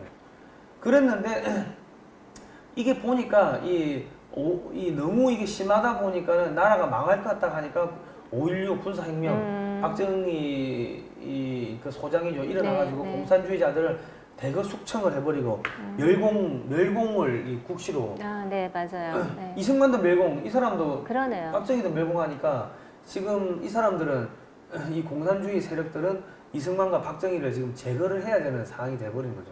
그렇게 미워하는 거죠. 그래서 이거는 이 5.16 군사혁명 정부의 공약인데요. 반공을 국시의 제일의로 삼고 지금까지 형식적이고 구애만 그친 반공태세를 재정비 네. 강화한다. 네. 유엔 헌장을 준수하고 국제협약을 충실히 이행할 것이며 미국을 위시한 자유우방과의 유대를 더욱 공고히 한다. 이 나라 사회의 모든 부패와 그 구악을 일소하고 퇴폐한 국민 도의와 민족 정의를 다시 바로잡기 위하여 참신한 기풍을 진작시킨다. 절망과 기아선상에 서덕이는 민생고를 시급 해결하고 국가 자주 경제 재건의 총력을 경주한다. 민족적 수건인 국토 통일을 위하여 공산주의와 대결할 수 있는 실력 배양에 전력을 집중한다. 이와 같은 우리의 과업을 조속히 성취하고 새로운 민주공화국의 굳건한 토대를 이룩하기 위하여 우리는 몸과 마음을 바쳐 최선의 노력을 경주한다. 네. 그러니까 공산주의 소통하겠다고 하니까 지금 이 사람들은 이승만 박정희를 지금 지워야 되는 적으로 삼아 적폐죠. 적폐로 삼아야 되는 그러니까 상황. 그 두 분이 얘네들 공산주의 100년의 역사에 그냥 저쪽에서 보면 죄를 뿌린 거네요. 아니 그 다된 밥에 코를 그렇죠. 그랬네요. 죄로 확 뿌리는 네, 상황인 거죠. 정말 근데 우리 쪽에서 보면 정말 이분들이 아니었으면 이분 우리는 없었으면 우리 전부 북한처럼 돼버린 거죠, 사실은. 그 지금 이 거대한 이 역사적 이거를 갖다 우리가 지금 제대로 지금 모르고 정말 있는. 많은 분들이 아셔야 되는데. 예, 모르고 있는데 네. 그러다 보니까 그 당시에 또 남한에서도 그 박정희 정권 때 이제 또 뭐 화폐 개혁도 하고 하는데 북한에서 갖고 온 어마어마한 그 국권을 갖다가 다 바꾸는 거죠. 바꾸다 보니까 이 소위 말하는 사회주의, 공산주의 세력들이 돈이 많아진 거예요. 그 돈 가지고 다 애들 교육시키고 해가지고 잠재적으로 이렇게 이 남한 내에서 자생적으로 소위 말하는 그 공산주의자, 이 북한 추종, 공산주의 추종 세력들을 키웠는데 그 사람들이 제주 4.3 사건 뭐 여순 반란 사건, 네. 뭐 통역당이니 무슨 울릉도 간첩사 사건이니 이런 것들을 자발적으로 일으킨 부분도 있고 또 돈이 옛날에는 소련을 통해 가지고 뭐 한인 사회당이나 뭐 아니면 상해 임정이나 이런 쪽을 통해 들어왔다면은 이제는 북한을 통해 가지고 돈이 내려오니까 60년 70년대 하더라도 북한이 우리보다 잘 살았거든요. 네. 그러니까는 돈이 뭐 간첩들이 간첩선 타고 와가 돈을 전달하든지 아니면은 조총련을 통해 가지고 전달하든지 이런 식으로 지원을 해가지고 남한 내 그런 공산적화 세력들을 키웠는데 이 사람들이 소탕이 다 안 됐어요. 통역단도 일부 지부가 소탕된 거지 전체가 드러난 게 없다고. 그 사람들이 이때까지 숨어가지고 나중에 5.18 일으킵니다. 네. 5.18 일으키는데 네. 5.18이 민주화 운동이 아닌 게 광주 교도소를 5번이나 습격을 해요. 5번이나. 5번 습격을 하는데 거기에 간첩들하고 좌익사범들, 공산주의자들이 들어있었다고요. 그거를 이 시민들이 거기에 그런 사람들이 있는지를 어떻게 알았어? 어떻게 알겠어요? 그러니까는 이 북한 애들이 쏘서주고 그거를 허물기 위해 가지고 여기서 성동적서식으로 막 뭐 소란 일으키고 총질하고 소란 일으키고 반란 일으키고 폭동 일으키고 해가지고 경찰이나 군이 여기에 이쪽에 집중하게 해놓은 다음에 일부는 저기 교도소를 털려고 들어갔는데 거기서 교전하면서 그 많이 죽은 거예요. 네, 네. 그러니까 이게 5.18이 민주화 운동이 아닌 게 광주 교도소의 좌익 사범들, 공산주의 사상에 물든 사람들을 다 풀어내기 위해서. 풀어내기 위해 가지고 5차례나 습격했다는 거는 이거는 목적이 불순하다는 거예요. 목적이 너무 분명하네요. 그죠? 그러니까 5.18 민주화 운동 유공자들이 누군지도 지금 못 밝히고 그러니까요. 있는 유공자하면 거고. 되게 자랑스러운 자랑스러워야 거잖아요. 되는데 지금 숨기고 있고 5.18에 대해서 이야기하는 사람들은 잡아가잖아요. 잡아가는 무섭습니다. 법안을 만들겠다 그러고 네. 제주 4.3 사건에 대해서 이야기하는 사람들은 또 잡아가겠다는 법안을 네. 만들고 네. 하는 그런 상황들이 벌어지는데 아. 박정희 헌법 지우겠다가 네, 네. 유신헌법 막 욕을 하는데 유신헌법도 결과적으로 국민들이 투표를 해가지고 네, 이제 통과를 맞습니다. 시킨 거기 네, 때문에 네. 뭐 욕할 게 없는 거죠. 네. 자, 그거 보십시오. 지금 북한의 행적들이 지워지고 있어. 중고등학교 역사에서 북한 정권의 전면적 남침으로 발발한 6.25 전쟁이라는 문구를 삭제하고 북한은 여전히 한반도의 평화 안보를 위협하고 있다는 문구를 삭제하고 통일부 통일교육 교재에서는 북한에 대한 이해를 해가지고 6.25 남침 관련 내용을 삭제하고 천안함 폭침 삭제하고 북한 주민 공개 처형 내용 삭제하고 정치범 수용소 관련 내용 삭제하고 주민사회 통제 내용 삭제하고 김정일, 김정은 권력사슬 과정 삭제하고 국방부 예비군 정신전력 교육용 영상 교재에는 북한 ICBM, SLBM 발사 장면이 삭제됩니다. 북한 핵실험 장면이 삭제되고요. 그냥 북한은 착한 아이예요, 이거네요. 그죠? 그리고 지금 자유민주주의 역사에서 자유민주주의 빼겠다 이렇게 해가지고 이제 난리가 났습니다. 그리고 지금 여기 쭉쭉 뭐 이렇게 보시면은 자유민주주의 빼고 1948년 정부 수립한 거 삭제하고 박정희 지우겠다. 이게 한국의 경제성장에 대해서도 경제성장은 정부와 국민이 이룬 성취라는 일국적 시각에 가두지 말고 세계 경제 변동의 과정에서 그렇게 어떻게 그것이 가능했는지 파악해야 된다. 그러니까 박정희 정권 국민들이 열심히 해가지고 우리 이렇게 된 게 아니라 세계가 그냥 호황이었기 때문에 그냥 거저먹었다. 어부지를 그냥 했다는 거죠. 그 왜냐면 자기들이 소련의 지원으로 돈 받아가지고 낼름 잘 컸기 때문에 자기들도 미국 지원해서 그게 큰 거 아니냐. 이 소리 미국 때문에 한국이 큰 거지 박정희가 잘한 게 없다. 이 이야기를 하겠다는 거죠. 그러니까 사람 중심 경제 역사라며 개헌 평화 강조했다 나오는데 민주주의 조선 민주주의 인민공화국입니다. 네. 자유 빼면은 민주주의입니다. 네, 조선 맞습니다. 민주주의 공화국 되는 네. 거예요. 여기 제국주의 침략자들이랑 나오는데 이게 일제입니다. 일제. 예. 자기들이 일본하고 싸웠다 이거죠. 아. 그러니까 지금 소녀상 세우고 네. 반일 그래서 자꾸만 반일 뭐 감정 그죠. 일으키고 반일 네. 운동하고 하는 건데 사람 중심이라는 이야기가 나오잖아요. 그러네요. 주권은 노동자, 농민, 군인, 근로인테리. 근로인테리라는 게 공무원, 규정노조, 규정노조입니다. 공무원들이고. 노동자. 그러니까 지금 계속 최저임금 올리는 거 아닙니까? 그러네요. 지금 이 경제체제가 이 북한 헌법에 나오는 대로 따라간다는 거죠. 사람 중심의 이야기가 여러 번 나와요, 여러 번. 예. 그러니까 지금 박정희 왜 지금 폐지하려고 하냐, 적폐로 몰아가지고 자유시장 경제체제에 명시한 박정희 헌법도 죽을 것인가, 이런 이야기가 나오니까 이런 데는 이제 답을 못 하는 거예요. 그 자유시장 경제를 자꾸 좀 무너뜨리려고 하는 게 이제 좀 이해가 가는데 공산주의 반대말이 뭔 줄 아세요? 뭡니까? 많은 분들이 아마 민주주의라고 생각하실 텐데요. 공산주의 반대말이 자본주의예요. 왜냐하면 공산주의가 공유경제잖아요. 요즘 공유경제라는 말이 종종 나오더라고요. 그러니까 공유경제라는 거는 내 거 아니고 너 것도 없고 우리 다 같이 쓰자는 거잖아요. 근데 저는 그게 그런 생각이 들더라고요. 놀부처럼 그러니까 말은 내 것도 네 거야 라고 얘기를 하지만 사실은 네 것도 내 거, 내 것도 내 거가 되는 거죠. 빼앗겠다는 거죠. 그렇죠. 그거죠. 그게 바로 공유 경제고 공산이잖아요. 그러니까 사유 경제를 주장하는 자유시장 경제, 자본주의를 부정할 수밖에 없는 거죠. 그러니까 자꾸 이 나라가 저는 그동안 이해를 그렇게 했어요. 이 나라를 자꾸 무너뜨리려는 건 시장 경제를 무너뜨리려는 거구나라고만 이해를 했는데 이게 공산주의하고 정말 아주 깊이 엮여 있네요. 그러니까 지금 뭐 공산주의란 말을 삭제하고 문재인 있죠. 네. 그 대통령한테 공산주의자라고 고영주 이야기했다고 변호사. 해가지고 고영주 네, 변호사를 1년 6개월. 1년 6개월을 고소하고 구형했죠. 1년 6개월을 검찰이 구형을 한 거 아니에요. 네. 공산주의란 말을 아예. 못하게 하겠다는 네. 거 아닙니까? 아예 삭제하는 거죠. 그러니까 이 사람들 같은 경우는 기업을 두둑에 패가지고 기업에서 돈을 뜯어내고 하는 게 대기업에서 돈을 뜯어내고 하는 게 사실은 옛날에 스탈린한테 아니 레닌한테 돈을 그냥 받아가지고 그 버릇이 있는 거야. 그 버릇이 있다 보니까 혹은 북한에서 돈 내려오고 받아 쓰고 하던 그 버릇이 있다 보니까 자기들이 땀 흘려가지고 돈 버는 게 아니라 누구한테 뺏어오면 된다, 얻어오면 된다, 그러니까요. 받아오면 된다. 이 버릇 맞아요. 때문에 네. 대기업, 중소기업은 뭐 뜯을 게 없으니까 대기업들 두둑이 패가지고 대기업한테 돈삥 뜯는 지금 이런 상황으로 가고 있는 거죠. 그리고 지금 이승만 박정희 정부를 지워야 대한민국 원전의 역사를 지울 수 있다 이래 되는데 이승만 대통령이 업적을 보니까 최초 국비 유학생 원자력 분야에서 선발을 했습니다.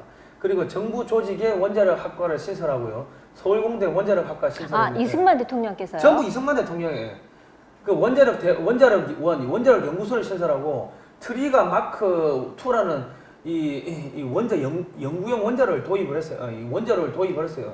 그리고 1958년에 원자력법을 제정하고 1960년 2월 2일에 국무회의에서 일본은 잠수함도 스스로 만드는데 미국의 대한국 원조가 언제까지 되는지는 계속되지는 않을 것이니 네. 우리도 자립해야 된다. 네. 그러니 원자력을 개발하고 군비에 관한 위원회를 만들어서 이수진 장군의 대를 이을 기술자들을 길러야 한다. 이 이야기가 뭐냐면 핵무기 개발을 시사한 거예요. 그 옛날에 70년 그 옛날에 전에. 이승만 대통령은 미국이 저기 일본에다가 핵폭탄 떨어뜨리는 걸 봤기 때문에 우리도 핵 개발해야 돼. 이야기를 돌려낸 겁니다. 이렇게 훌륭한 생각을 그 옛날에 네. 하신 분이 계셨는데. 그리고 자유민주주의, 자유시장경제 체제, 그리고 네. 미국을 네. 도망 못 가게 한미 상호 방위 조약을 네. 맺어가지고 그냥 주저앉혀 버린 거 아닙니까? 그러니까 이승만을 죽여야 되고 지워야 되는 이유가 있는 거죠. 예. 너무 분명하네요. 그죠? 저들이 예, 예. 저들이 싫어하는 이유가. 예. 그리고 박정희 대통령은 또 뭘 했냐? 이게 이제 이승만 대통령이 이 하야를 하다 보니까 그 다음에 미국에서 20개 사단 무기를 무상으로 주겠다 한 거를 유상으로 돌려버리고 이 주한미군이 또 철수를 합니다. 1사단이 철수해요. 철수하고 그때 좀 위험했죠. 닉슨 독트린 네. 아니 너도 알아서 살아라 모르겠다 했어. 네. 우리 발 빼겠다 해가지고 베트남에서 철수하고 주한미군이 이제 철수를 해요. 그리고 김신조 사건 박정희 목 따라 수다 뭐 네. 121 사태 울진 네. 삼척에 무장공비 120명 들어와가지고 네. 이승복 어린이 나는 공산당이 싫어요. 입 찢어 죽이고 뭐 네. 후예불로 납치 뭐 그뿐만 아니라 미국의 정찰기가 추락하고 뭐 도끼 만행 사태 등등 해가지고 북한의 남침 징후가 뚜렷했습니다. 그리고 미군이 무기 주는 거 취소해버리고 유상 먼저 돌리고 하니까 이것이 제2의 그 6.25 터지겠다 싶으니까 국방과학연구소를 설립을 했어요. 그리고 번개 사업이라 해가지고 번개불에 콩쿠아 먹듯이 40일 만에 총, 수류탄, 박격포, 대전차 지뢰, 크레모아 등등 8가지 무기를 40일 만에 그냥 만들어냅니다. 세상에. 그래가지고 그거를 만들고 2차 번개 사업, 3차 번개 사업을 해가지고 그 예비군 사단에 전부 다 경무장화를 다 시키는 거예요. 네. 예비군들이 총도 없었어요. 그 예비군, 향토 예비군 만들고 전부 다 총을 다 주면서 이제 그 향토 방어를 하게끔 만드는 거죠. 그리고 월남전 파병하고 그리고 중화공업에 투자를 해가지고 네. 하고 또 율곡 사업이란 걸 해가지고 팬텀기도 가져와서 우리 또 만들고 여러 가지 무기 개발하고 함정 건조하고 이런 것들을 그때 많이 추진했습니다. 얼마나 마음이 급하셨을까요? 급했죠. 네. 그리고 우리나라가 중화공업에 투자를 한 게 사람들이 자꾸 자동차 만들려고 네. 자동차 공장을 세웠다고 생각하는데 네. 그거 아닙니다. 세계적으로 뭐 발전하고 이러기 위해서 그런 거 아니었어요? 아닙니다. 뭐냐면 전차 만들고 장갑차 만들려고 자동차 공장을 만든 그 기술 축적하고 네. 이렇게 해서. 그리고 전자 공장을 왜 만든 줄 아십니까? 전자 산업에 투자한 거는 미사일 만들려고. 미사일 만들려고. 모든 게 다 그러니까 국방 안보. 네, 국방 거기에 다 집중되어 있었던 거군요. 미사일 만들 거면 화학 산업은 왜 투자를 했습니까? 모르죠. 포탄 만들려고. 총알 만들고. 다 그렇게 연결이 되는구나. 조선 산업은 왜 했겠습니까? 해군. 함정 만들려고. 함정. 철강은 어차피 이 다 철을 제공해야 되니까 기계 산업 이 전부 다 자주 국방 하려고 만든 거예요. 그런. 그래가지고 이 공장을 어디다 설치하냐? 창원에 후방에다 설치하는 거예요. 창원지기공단 같은 창원공단은 그거 일본 히타치 중공업을 그대로 네, 네. 모방해가지고 만든 건데 경부고속도로는 왜 만든 줄 아십니까? 왜 만들어요? 후방에서 만든 이 전시 물자를 전방으로 수송하려고 만든 게 경부고속도로예요.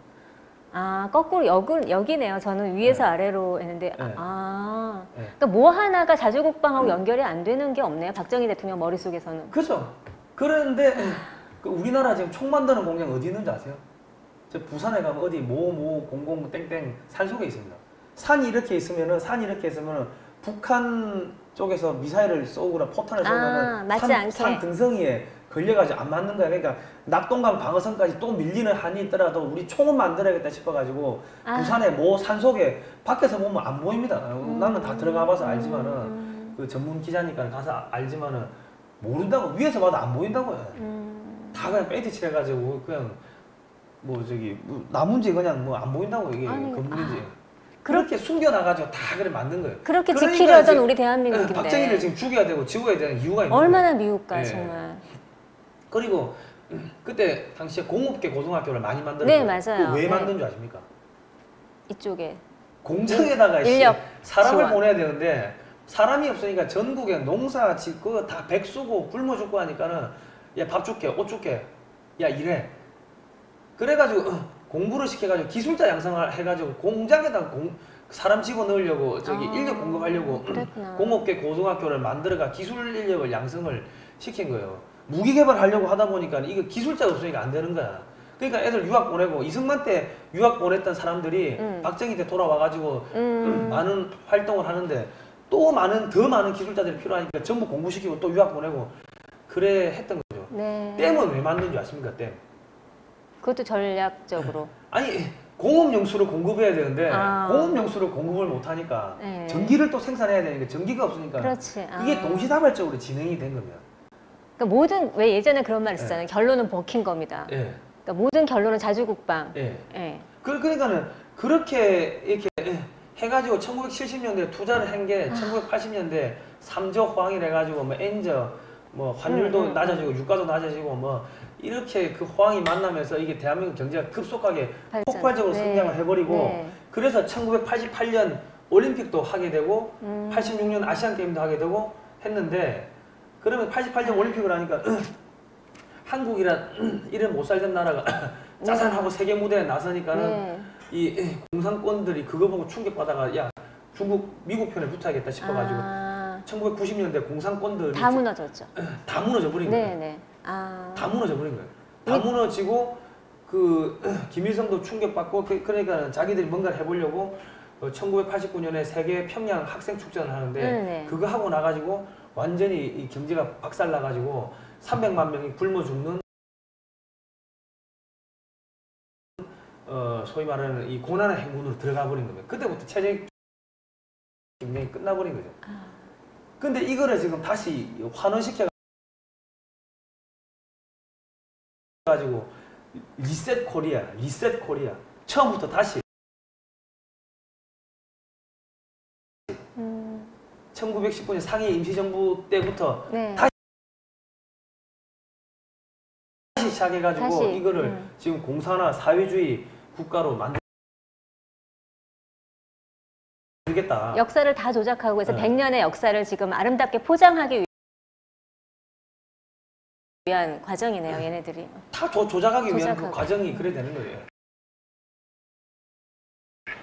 그렇게 해가지고 이 장거리 미사일도 막 개발하고 핵무기도 개발하는데 미국이 방해를 사실은 많이 했어요. 많이 했는데 나중에 76년쯤 되면 아예 포기를 해버린다고.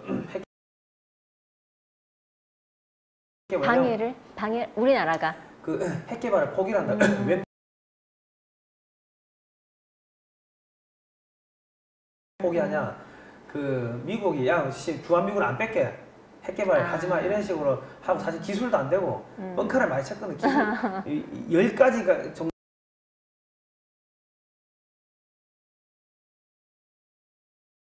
정도의 기술이 있다면은 한 2, 3 정도밖에 수준에 안 왔는데 야, 지금 뭐 북한 애들 막 뻥치듯이 야, 우리 뭐 핵개발하고 뭐 어쩌고 막 뻥치고 막 미국 가가지고 미국에 그 언론사하고도 아, 우리 핵개발하고 있다고 뭐 이런 이야기도 하고. 그러니까 얼마나 애가 달았겠어요. 미군 철수하면 지금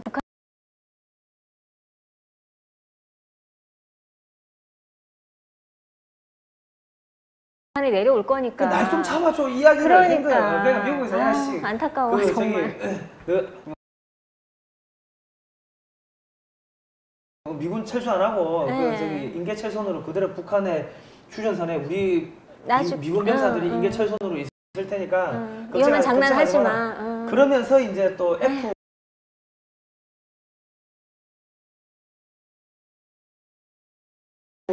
팬텀 그 당시마다 팬텀이 세계 최강의 전투기였는데 그것도 한국이 아시아 국가 최초로 일본보다 더 빨리 가져옵니다. 그러면서 미국이 그 500MD 뭐 공격용 헬기 이런 것도 한국에 라이센스 생산하게 해주고 전차도 라이센스 생산하게 해주고 이런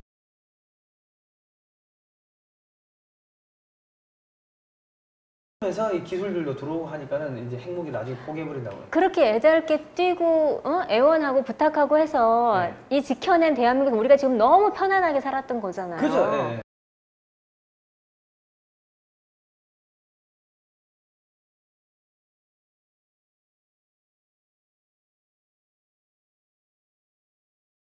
근데 지금 그거를 다 뒤집고 지금 그러니까 역사를 안 가르치는 이유가 이 큰 그림을 그리려면은 국민들이 멍청해져야 되는데 멍청해야죠. 똑똑해지면은 그러면 안 된다는 거죠. 그래서 역사를 안 가르치는 건데 그래서 이게 웃기는 게 전두환 정권 시절에 원자력 발전이 어떻게 되는가 전두환 정권이 등장을 해요. 그리고 미국에서 압력이 들어오니까는 한국 원자력 연구소를 폐쇄를 결정합니다. 근데 한국 원자력 연구소에서 원자력을 빼버리고 한국 에너지 연구소를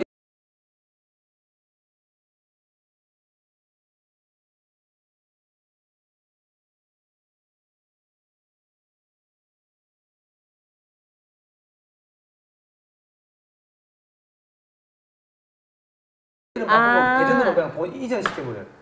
아, 우리 폐쇄했어요. 이러면 기술 자료 다 소각했어요. 소각하기는 개뿔. 그래가지고 상업 원전에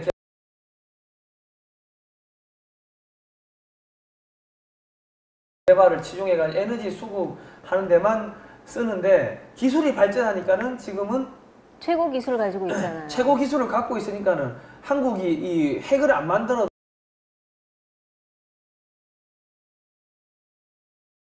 잠재적 핵보유국가가 돼버린 거예요. 네, 그렇죠. 아랍에미리트의 원전 수출하고 일본보다 2단계 이상 앞서 있다고 미국 원자력협회에서 그렇게 인정을 하는데 그래서 왜 인도, 영국 전부 다 우리가 했다가 지금 다 뒤집어지는 거죠. 뭐 몇 조, 22조 원? 22조 원. 22조 원이면 일자리가 뭐 한 100만 개, 뭐 옛날에 4대강 22조면 일자리 100만 개 만든다고 그런 뻥을 쳤는데 지금 35조를 투입하고도 일자리가 100만 개가 사라졌습니다. 지금. 왜 촛불을 안 들죠? 그러게 말이에요. 그래서 지금 북한 핵위협에 대응을 해서 한국에서 갑자기 핵무장론이 등장하기 시작했고 한국의 기술로 핵무장하는 것이 기술적인 문제는 없으나 정치적 문제만 있다고 이 전문가들 이제 서울대 서균열 박사님 그런 이야기를 하더라고요. 한미우주협정이 2016년 10월 달인가 11월 달 발효가 됐어요. 박근혜 대통령 때 발효가 됐는데 이게 뭐냐면 미국이 한국 달 탐사 사업에 기술 지원을 해주는 거예요. 한국의 달 탐사 로켓 만드는데 미국이 기술 지원해 주는 거예요. 미국이. 왜 해주냐? 이 달 탐사를 하고 다시 돌아와야 되잖아요. 그러면 이 대기권 안으로 재진입을 해야 되는데 이게 대륙간 탄도미사일이 대기권 밖으로 나갔다가 대기권 안으로 다시 진입을 해야 되는데 달 탐사 기술, 위성 기술이나 이 대륙간 탄도미사일 기술이랑 동일한 기술입니다. 중국 견제하기 위해 가지고 지금 그런 거를 중국 견제하기 위해 가지고 그런 기술을 주는데 그거를 한국한테 그 기술력을 주는 거 중국을 견제하기 위해서 미국이 그죠? 그러면은 왜냐면 지금 한국에서 달 탐사 이거 하는 업체들이 전부 미사일 만드는 방산 업체들이 달 탐사 여기 우주 사업에 참여하고 그 기술이 그걸로 뭐 하겠습니까? 미사일 만들겠지. 근데 지금 저거 포기하지 않았어요 이번 정권에서? 모르겠어요. 뭐 포기한다 우주 뭐 말이 있는데 어쨌든 간에 아. 한국군이 또 미사일 탄도 중량 한국군 그동안 미사일 탄도 중량 제한이 걸려 있는데 네, 그것도 이번에 그 저기 문재인 정권 대통령 문재인하고 저기 트럼프 대통령이 만나면서 정상회담에서 이거 해제해 버렸어요. 그러면 장거리 대형 탄두를 장착한 장거리 미사일을 만들면 중국을 때릴 수 있겠죠. 이런 상황에서 한국이 갑자기 핵을 무장을 한다고 하면은 이거 다음은 바로 핵무장이거든. 그러네요.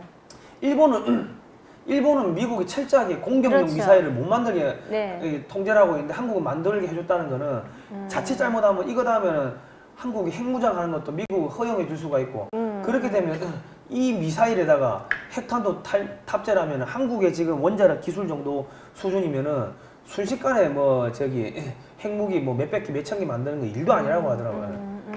그러면 중국은 불안하니까 한국 핵 개발 능력을 제거를 해야 되는 거예요. 그러네요. 문재인 정권이 탈원전 정책을 하면서 이 탈원전 그러니까 원전을 해체하는 전문 기술을 갖고 있는 업체들을 중국 업체가 먹었고 그러면 그 업체가 참여를 하면은 그 기술이 고스란히 한국의 핵 능력도 제거를 하면서 한국이 어느 정도 수준에 도달했는지 중국이 고스란히 볼 수가 있겠죠. 그리고 미국 기술도 가져가고 그리고 원전 해체 시장에 가서 그 440조가 되는 그 시장에서 또 자기들이 또 해먹을 수가 있고 문재인 정권은 착수금을 받았으니까 또 뭔가 일을 해야 되고 일을 하게 되면 나중에 또 그 합법적으로 보상금을 받겠죠. 보상금이나 미수금을 받겠죠. 그리고 나라 팔아넘기고 여기서 자기들은 국민들 개돼지 만들었고 평생 떵떵거리고 자기들이 지배층이 돼가지고 사는 거예요. 북한처럼 북한 사람들은 상류층은 뭐 비싼 거 마시고 하잖아요. 잘 살아요. 네. 잘 살잖아요. 네. 국민들 밑에 완전 네. 노예처럼 살고 네. 평양 사람들만 똑같이 만들겠다는 거예요. 그래가 노무현 때 만들어 놓은 게 로스쿨이라는 거예요. 로스쿨. 네. 그거 돈 없으면 그거 다닐 수 없다 하더라고요. 그런 것들이 지금 이렇게 그 길게 이어지는데 요거는 방위산업 40년 끝없는 도전의 역사라는 책인데 이 책이 중요한 게 이승만 박정희 대통령의 그런 업적들이 이때까지는 우리가 사회적인 이런 부분에서 이 보다 보니까 이 핵심을 못 찔렀는 부분이 있다면은 여기 보면은 이 전부 다 군사 무기 개발하고 이런 건데 이승만 박정희 대통령이 얼마나 이게 뭐 공을 많이 들였는가. 벌써 1950년대 57년도인가 그때 벌써 이승만 대통령 때 3단 로켓들을 발사했더라고요. 잠수정용 배터리 만들고 그 비행기 이승만 대통령 때 벌써 비행기 그 만들어 가지고 띄우고 자체 설계해서 개발해서 비행기 만들고 뭐 함정 건조하고 이런 것들이 있습니다. 그러니까 이거는 한국 방위산업학회에 전화를 하셔가지고 구매를 해야 됩니다. 이게 시중에 안 나옵니다. 네. 비밀품인데 제가 이거 한 권 드리려고요. 감사합니다. 열심히 공부하겠습니다. 그러니까 전 너무 놀라워요. 저는 여태까지 역사도 잘 몰랐지만 이승만 박정희 대통령은 그냥 독재만 했다라는 것만 저는 기억에 남아 있거든요. 다른 사람들도 아마 그러실 거예요. 근데 이렇게 많은 원자력이 거기서 그분들부터 시작되었다는 건 너무 놀라운 사실이에요. 그러니까 사람들이 이게 잘 모르는데 그런 내용들이 안 나와요. 지금 일반에서 나오는 시중에 나오는 이승만 관련 박정희 관련 책들은 그런 내용이 안 나온다고. 정치적인 얘기만 나오죠. 안 나오는데 이 책을 보면은 이거는 뭐 다 이 사료 그 국방과학연구소가 갖고 있는 사료들을 이게 종합해서 이렇게 만든 이 백과사전입니다. 대한민국 자주국방 어떻게 시작되는지 거기에 보면은 이승만 제가 아까 했던 이야기들이 거기 다 나옵니다. 그러니까 지금 정리해 주신 얘기만 들어도 그 두 분께서 얼마나 애달게 전 세계적으로 정말 우리 안보를 위해서 뛰셨는지가 이미 마음에 와닿는 다 읽으면 정말 놀랍겠는데요.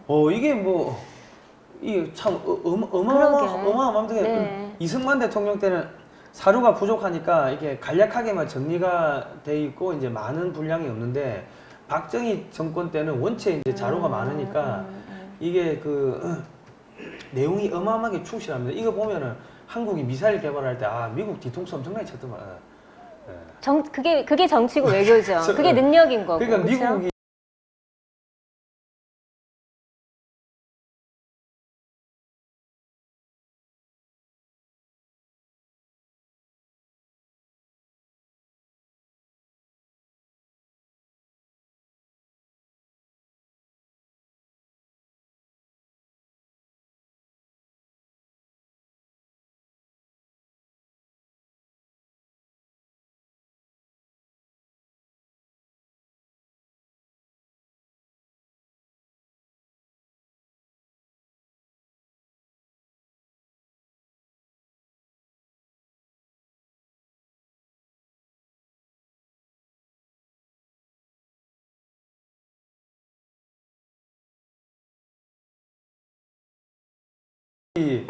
미국의 록히드 마틴도 그렇고 한국한테 뒤통수 엄청나게 맞았어요. 그러니까 대단한 거죠. 그 거대한 나라의 그 거대한 정치인들을 그렇죠? 네. 우리 박정희 대통령 선글라스 끼고 다니셨잖아요. 케네디 네. 만나고 그럴 때죠. 그죠. 그렇게 속으로는 사실은 많이 쫄으셨을 텐데. 그러니까 이승만 대통령 같은 경우는 미국에서 학교를 3개를 나오니까 그 장군들이고 뭐 그 다 정치인들이고 친구들. 뭐 다 친구라기보다 밑에 애들이 그렇구나. 이승만 대통령 앞에 오면은 전부 다 예스맨이 되거든요. 아, 거기다 눈 똑바로 마주 보고 이야기도 못하는 거 미국의 정치인이나 군인들. 그러니까는 이승만 대통령은 걔들한테 격려해주고 너 임마 그거 틀렸어 임마 왜냐면 학교에서 미국에서도 한 개도 나오기 어려운 학교를 3개를 나왔으니까 맞아요. 네. 야 임마 헌법 전문 저 한자로 써봐 해가지고 가르쳐주는 수준이었고 그러니까는 뭐 박정희 대통령 같은 경우는 야 너 씨 저 뭐 그 케네디 말고 그 저 누굽니까 북한 좋아하는 카터하고 막 네, 그냥 네. 그죠, 맞짱 떴죠. 네. 삿대질하고 싸웠다는 네, 거예요. 네. 나중에 주한미 대사관에서 카터 보고 아니 그 저기 카터 틀렸다 박정희 맞다고 뭐 그런 이야기도 했고 뭐 했다고 나오고 여기 보면 한국이 왜 미사일을 개발해야 되는지에 대해 가지고 그 위컴 그 주한미 사령관이 그 국방과학연구소에 대신에 찾아가서 따지는 거예요. 막 따지니까 한국의 과학기술자들이 5시간 동안 토론을 하면서 북한이 우리를 공격했을 때 우리가 항공기 가지고 공격하면 확전이 된다. 그런데 우리가 미사일로 공격을 하면은 그러면 확전이 되지 않는다. 당신도 잘 알고 있지 않냐? 군사 전략가니까 하니까 위컴 대장이 군사적인 측면에서 봤을 때는 당신을 많이 봤다. 이렇게 이야기를 한 거예요. 우리의 그분들은 그러니까 지정학적인 우리 한반도에 그걸 다 그거를 깨뚫고 너무 네. 잘 이용을 하셨던 거죠. 그러니까는 이승만 대통령한테 배웠던 것도 있고 박정희 대통령도 사실은 뭐 엄청난 엘리트 아닙니까? 엘리트고 실제 우리가 전쟁도 치러받고 그렇죠. 하니까 네. 빠삭한 거죠. 빠삭하니까는 실제 전쟁 치르고 해봤던 사람들이 앉아 있으니까는 위컴 사령관이 그래도 뭐 날고 긴다 하더라도 여기 와가지고 당신 전쟁 해봤냐고 뭐 이런 식으로 우리가 해보니까 그거 아니야 틀렸어 그렇지. 이렇게 맞짱을 5시간 동안 토론을 했다는 거 아닙니까? 지금 한국의 이런 학자나 이런 사람들이 5시간 토론할 수 있겠습니까? 할까요? 글쎄요. 예. 그래가지고 주한미 대사관에서 위컴 그 대장한테 주한미 사령관한테 정중하게 엄중하게 경고를 했답니다. 당신 그런 식으로 하면 안 된다고 왜 한국 편 되냐고. 근데 옳은 말만 하는 걸. 그러니까는 그렇죠. 거부할 수가 없게끔 그만큼 똑똑하게 잘 하셨던 거잖아요. 그죠. 그러니까 이렇게 해가지고 우리나라에 이런 정치가들뿐만 아니라 소위 말해서 애국자들, 기술자들이 대한민국을 지금 이만큼 만들어왔는데 이거를 지금 허물려고 하고 있는 거죠. 그냥 전쟁 잔지 정치적인 어떤 경제 발전 이런 것 때문에 그냥 우리의 자유가 지켜졌다고 생각을 했는데 그게 아니네요. 근데 이렇게 이 뿌리를 지금 다 흔들고 있는 거예요, 저 사람. 그러니까 지금 우리가 독도는 우리 땅 이런 이야기 할 필요 없어요. 그 독도 방어훈련 이런 거 할 필요 없습니다. 왜냐? 독도가 일본 땅이 된다는 거는 전쟁을 의미하는데 일본은 한국을 폭격할 수 있는 없어요. 미사일이 없어요. 근데 한국은 이미 한 2,000발 가까이 미사일 갖고 있는데 지금 더 만든다는 거 아닙니까? 더 만들면 일본 머리 위로 한 2,000~3,000발 미사일이 떨어진다고 하면은 못 막아요. 해군이 넘어가고 이런 한국이 이게 군사력이 장난이 아닙니다. 근데 지금 그거를 그래서 지금 군사력을 다 없애는 거군요. 국정을 해체하고 기무사 해체하고 네. 군대 18개월로 줄이고 네. 그게 보이스카우트 되는 거예요. 군에서 전화하게 만들고 뭐 지금 뭐 병력 감축하고 뭐 다 그렇게 지금 만드는 왜냐면 이게 통일이 돼가지고 한국군이 딱 북한 중국 그 접경 지역에 딱 이렇게 들어가게 되는 순간 무슨 일이 일어나는 줄 아십니까?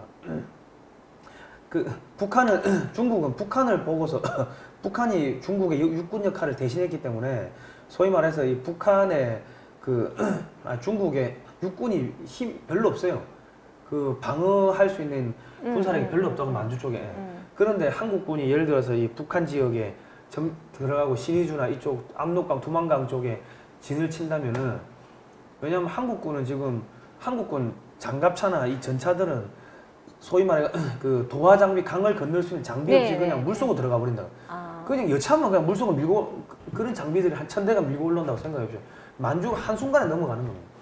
그 한국군 같은 경우 지금 뭐 스텔스기도 들어오고 뭐 아파치 헬기 이런 게 들어오는데 아파트 이게 지금 모자라다고 또 산다고 하는데 그거 다 들어오면은 중국 전체 한 2,000대 이상을 한 방에 그냥 쓸어버리는 거예요. 그러니까 중국이 대한민국의 발전을 바라지도 않고 남북 예. 통일을 바라지도 않고 그죠. 그 체제를 유지하면서 한반도를 그냥 다 먹겠다라는 그 야심이 너무나 이유가 있네요. 그래서 지금 쟤들은 북한이 무너질 것 같으니까 한국을 완전히 죽여버려야 되는 거예요. 그러네요. 그래야지 이 한반도가 자기들 뒤통수에 대고 있는 망치 같은데 망치 자루를 부러뜨리겠다는 게 지금 이 지금 중국의 전략인데 거기에 돈 받아먹고 부안해동 하는 게 지금 문재인 정권이고 추미애 민주당 대표가 중국 공산당한테 가가지고 기조연설하고 하는 겁니다. 예. 거기에 대해서 지금 야당도 뭐 큰 반항을 하고 있지는 않잖아요. 뭐 지금 여당이 아무 말을 안 하고 있으니까. 국민 여러분 이 지금 엄청난 이 시나리오를 저희가 오늘 이렇게 공개를 사실 했는데 이거 이렇게 아는 사람들이 없어요. 왜냐면 수없이 많은 책을 읽어보고 현장을 가봤는데 이번에 러시아의 횡단 열차 타고 가면서 그 자유시 참변 있었던 그 스보보드니도 내가 가보고 다 가봤습니다. 예, 가보니까는 그게 우리끼리 싸우고 한 게 아니고 그 조선 독립군을 대한 독립군을 갖다가 일본하고 협상 카드로 쓰기 위해 가지고 접근파들이 처음부터 계획을 짜고서 불러들인 다음에 무장 해제시키고 무장 해제하라니까 안 하니까는 그냥 총으로 쏴 죽이고 해버린 거예요. 그래가지고 일부는 뭐 그 저기 이르쿠츠크의 5분단 거리까지 끌고 가가지고 거기서 밥 시키고 뭐 빨래 시키고 해가지고 군인으로서 완전히 그냥 명맥을 끊어버린 거예요. 그러니까 자기들이 한 어떤 짓이 너무나 부끄럽기 때문에 이걸 포장하고 미화시키지 않을 수가 없네요. 그러다 보니까 거기 이미 비석이나 이런 걸 보면 이 대한 독립군끼리 싸우다가 그렇게 됐다. 뭐 이렇게 나오는데 그게 아니라 이 그 적군파이들이 벌써부터 공작을 하고서 이 죽이려고 한 거고 왜냐면 그 무기를 뺏어야 대한 독립군이 갖고 있는 그 체코 군단한테 받은 그 무기를 뺏어야지 소위 말해 자기들의 체제가 안정이 되는 그 사람들이 갑자기 반군으로 돌변하면 안 되죠. 무기를 뺏어야 되는 그런 부분도 있었던 거죠. 뭐 그리고 러시아군에다가 복속을 시키면은 입대를 시켜버리면은 이제는 러시아 말만 들어야 되는 거예요. 아니면 총살시켜야 되니까 뭐 하여튼 그런 복잡한 역사들이 있었는데 그거를 갖다가 이미 DJ 노무현 때 가가지고 다 이렇게 마사지를 해놨더라고요. 많은 분들이 진짜 오늘 방송 많이 보시고 이 나라의 지금 운명이 어떻게 가고 있는지 좀 꼭 아셨으면 좋겠습니다. 오늘 너무 좋은 얘기 해주셨네요. 저도 오늘 역사 공부 굉장히 잘 듣습니다. 아유 뭐 어쨌든 간에 오늘 이제 갑자기 사회 보시네. 제가 1시간 반 동안 뭐 이런 이야기를 했는데요. 이거 하여튼 꼭 보십시오. 제가 또 이렇게 잘라서도 이렇게 뭐 올리고 할 테니까 여러분들 이 방송 좀 다운로드 받아가지고 여러분들이 좀 잘라서 이렇게 퍼뜨리시고 하십시오. 왜냐면 저희가 이게 작은 인력으로 어마어마한 일을 해야 되다 보니까 사실 많이 어렵습니다. 공부를 너무 하셔갖고 잠잘 시간도 없으시대요. 나 지금 저기 사무실 소파에서 일주일째 자고 있어요. 어떡해요.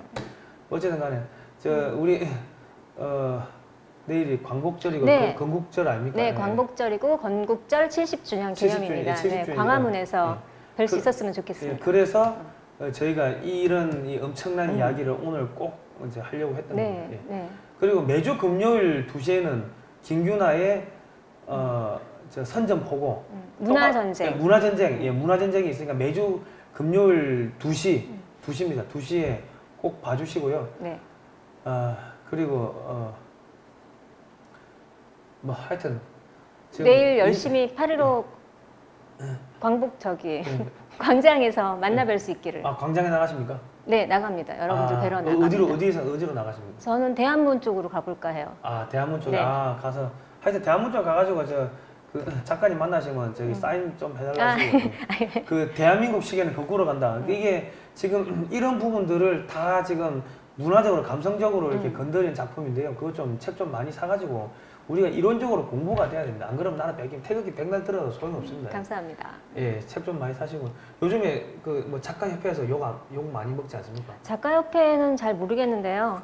또 그냥 마음에 안 들어 하시는 분들도 계시는 것 같아요. 뭐 네가 잘났니? 뭐 이러면서. 근데 제가 뭐 할 수 있는 한은 열심히 해서 여러분들께 힘이 되고 싶고 대한민국이 바르게 가는데 조금이라도 일조하고 싶습니다. 알겠습니다.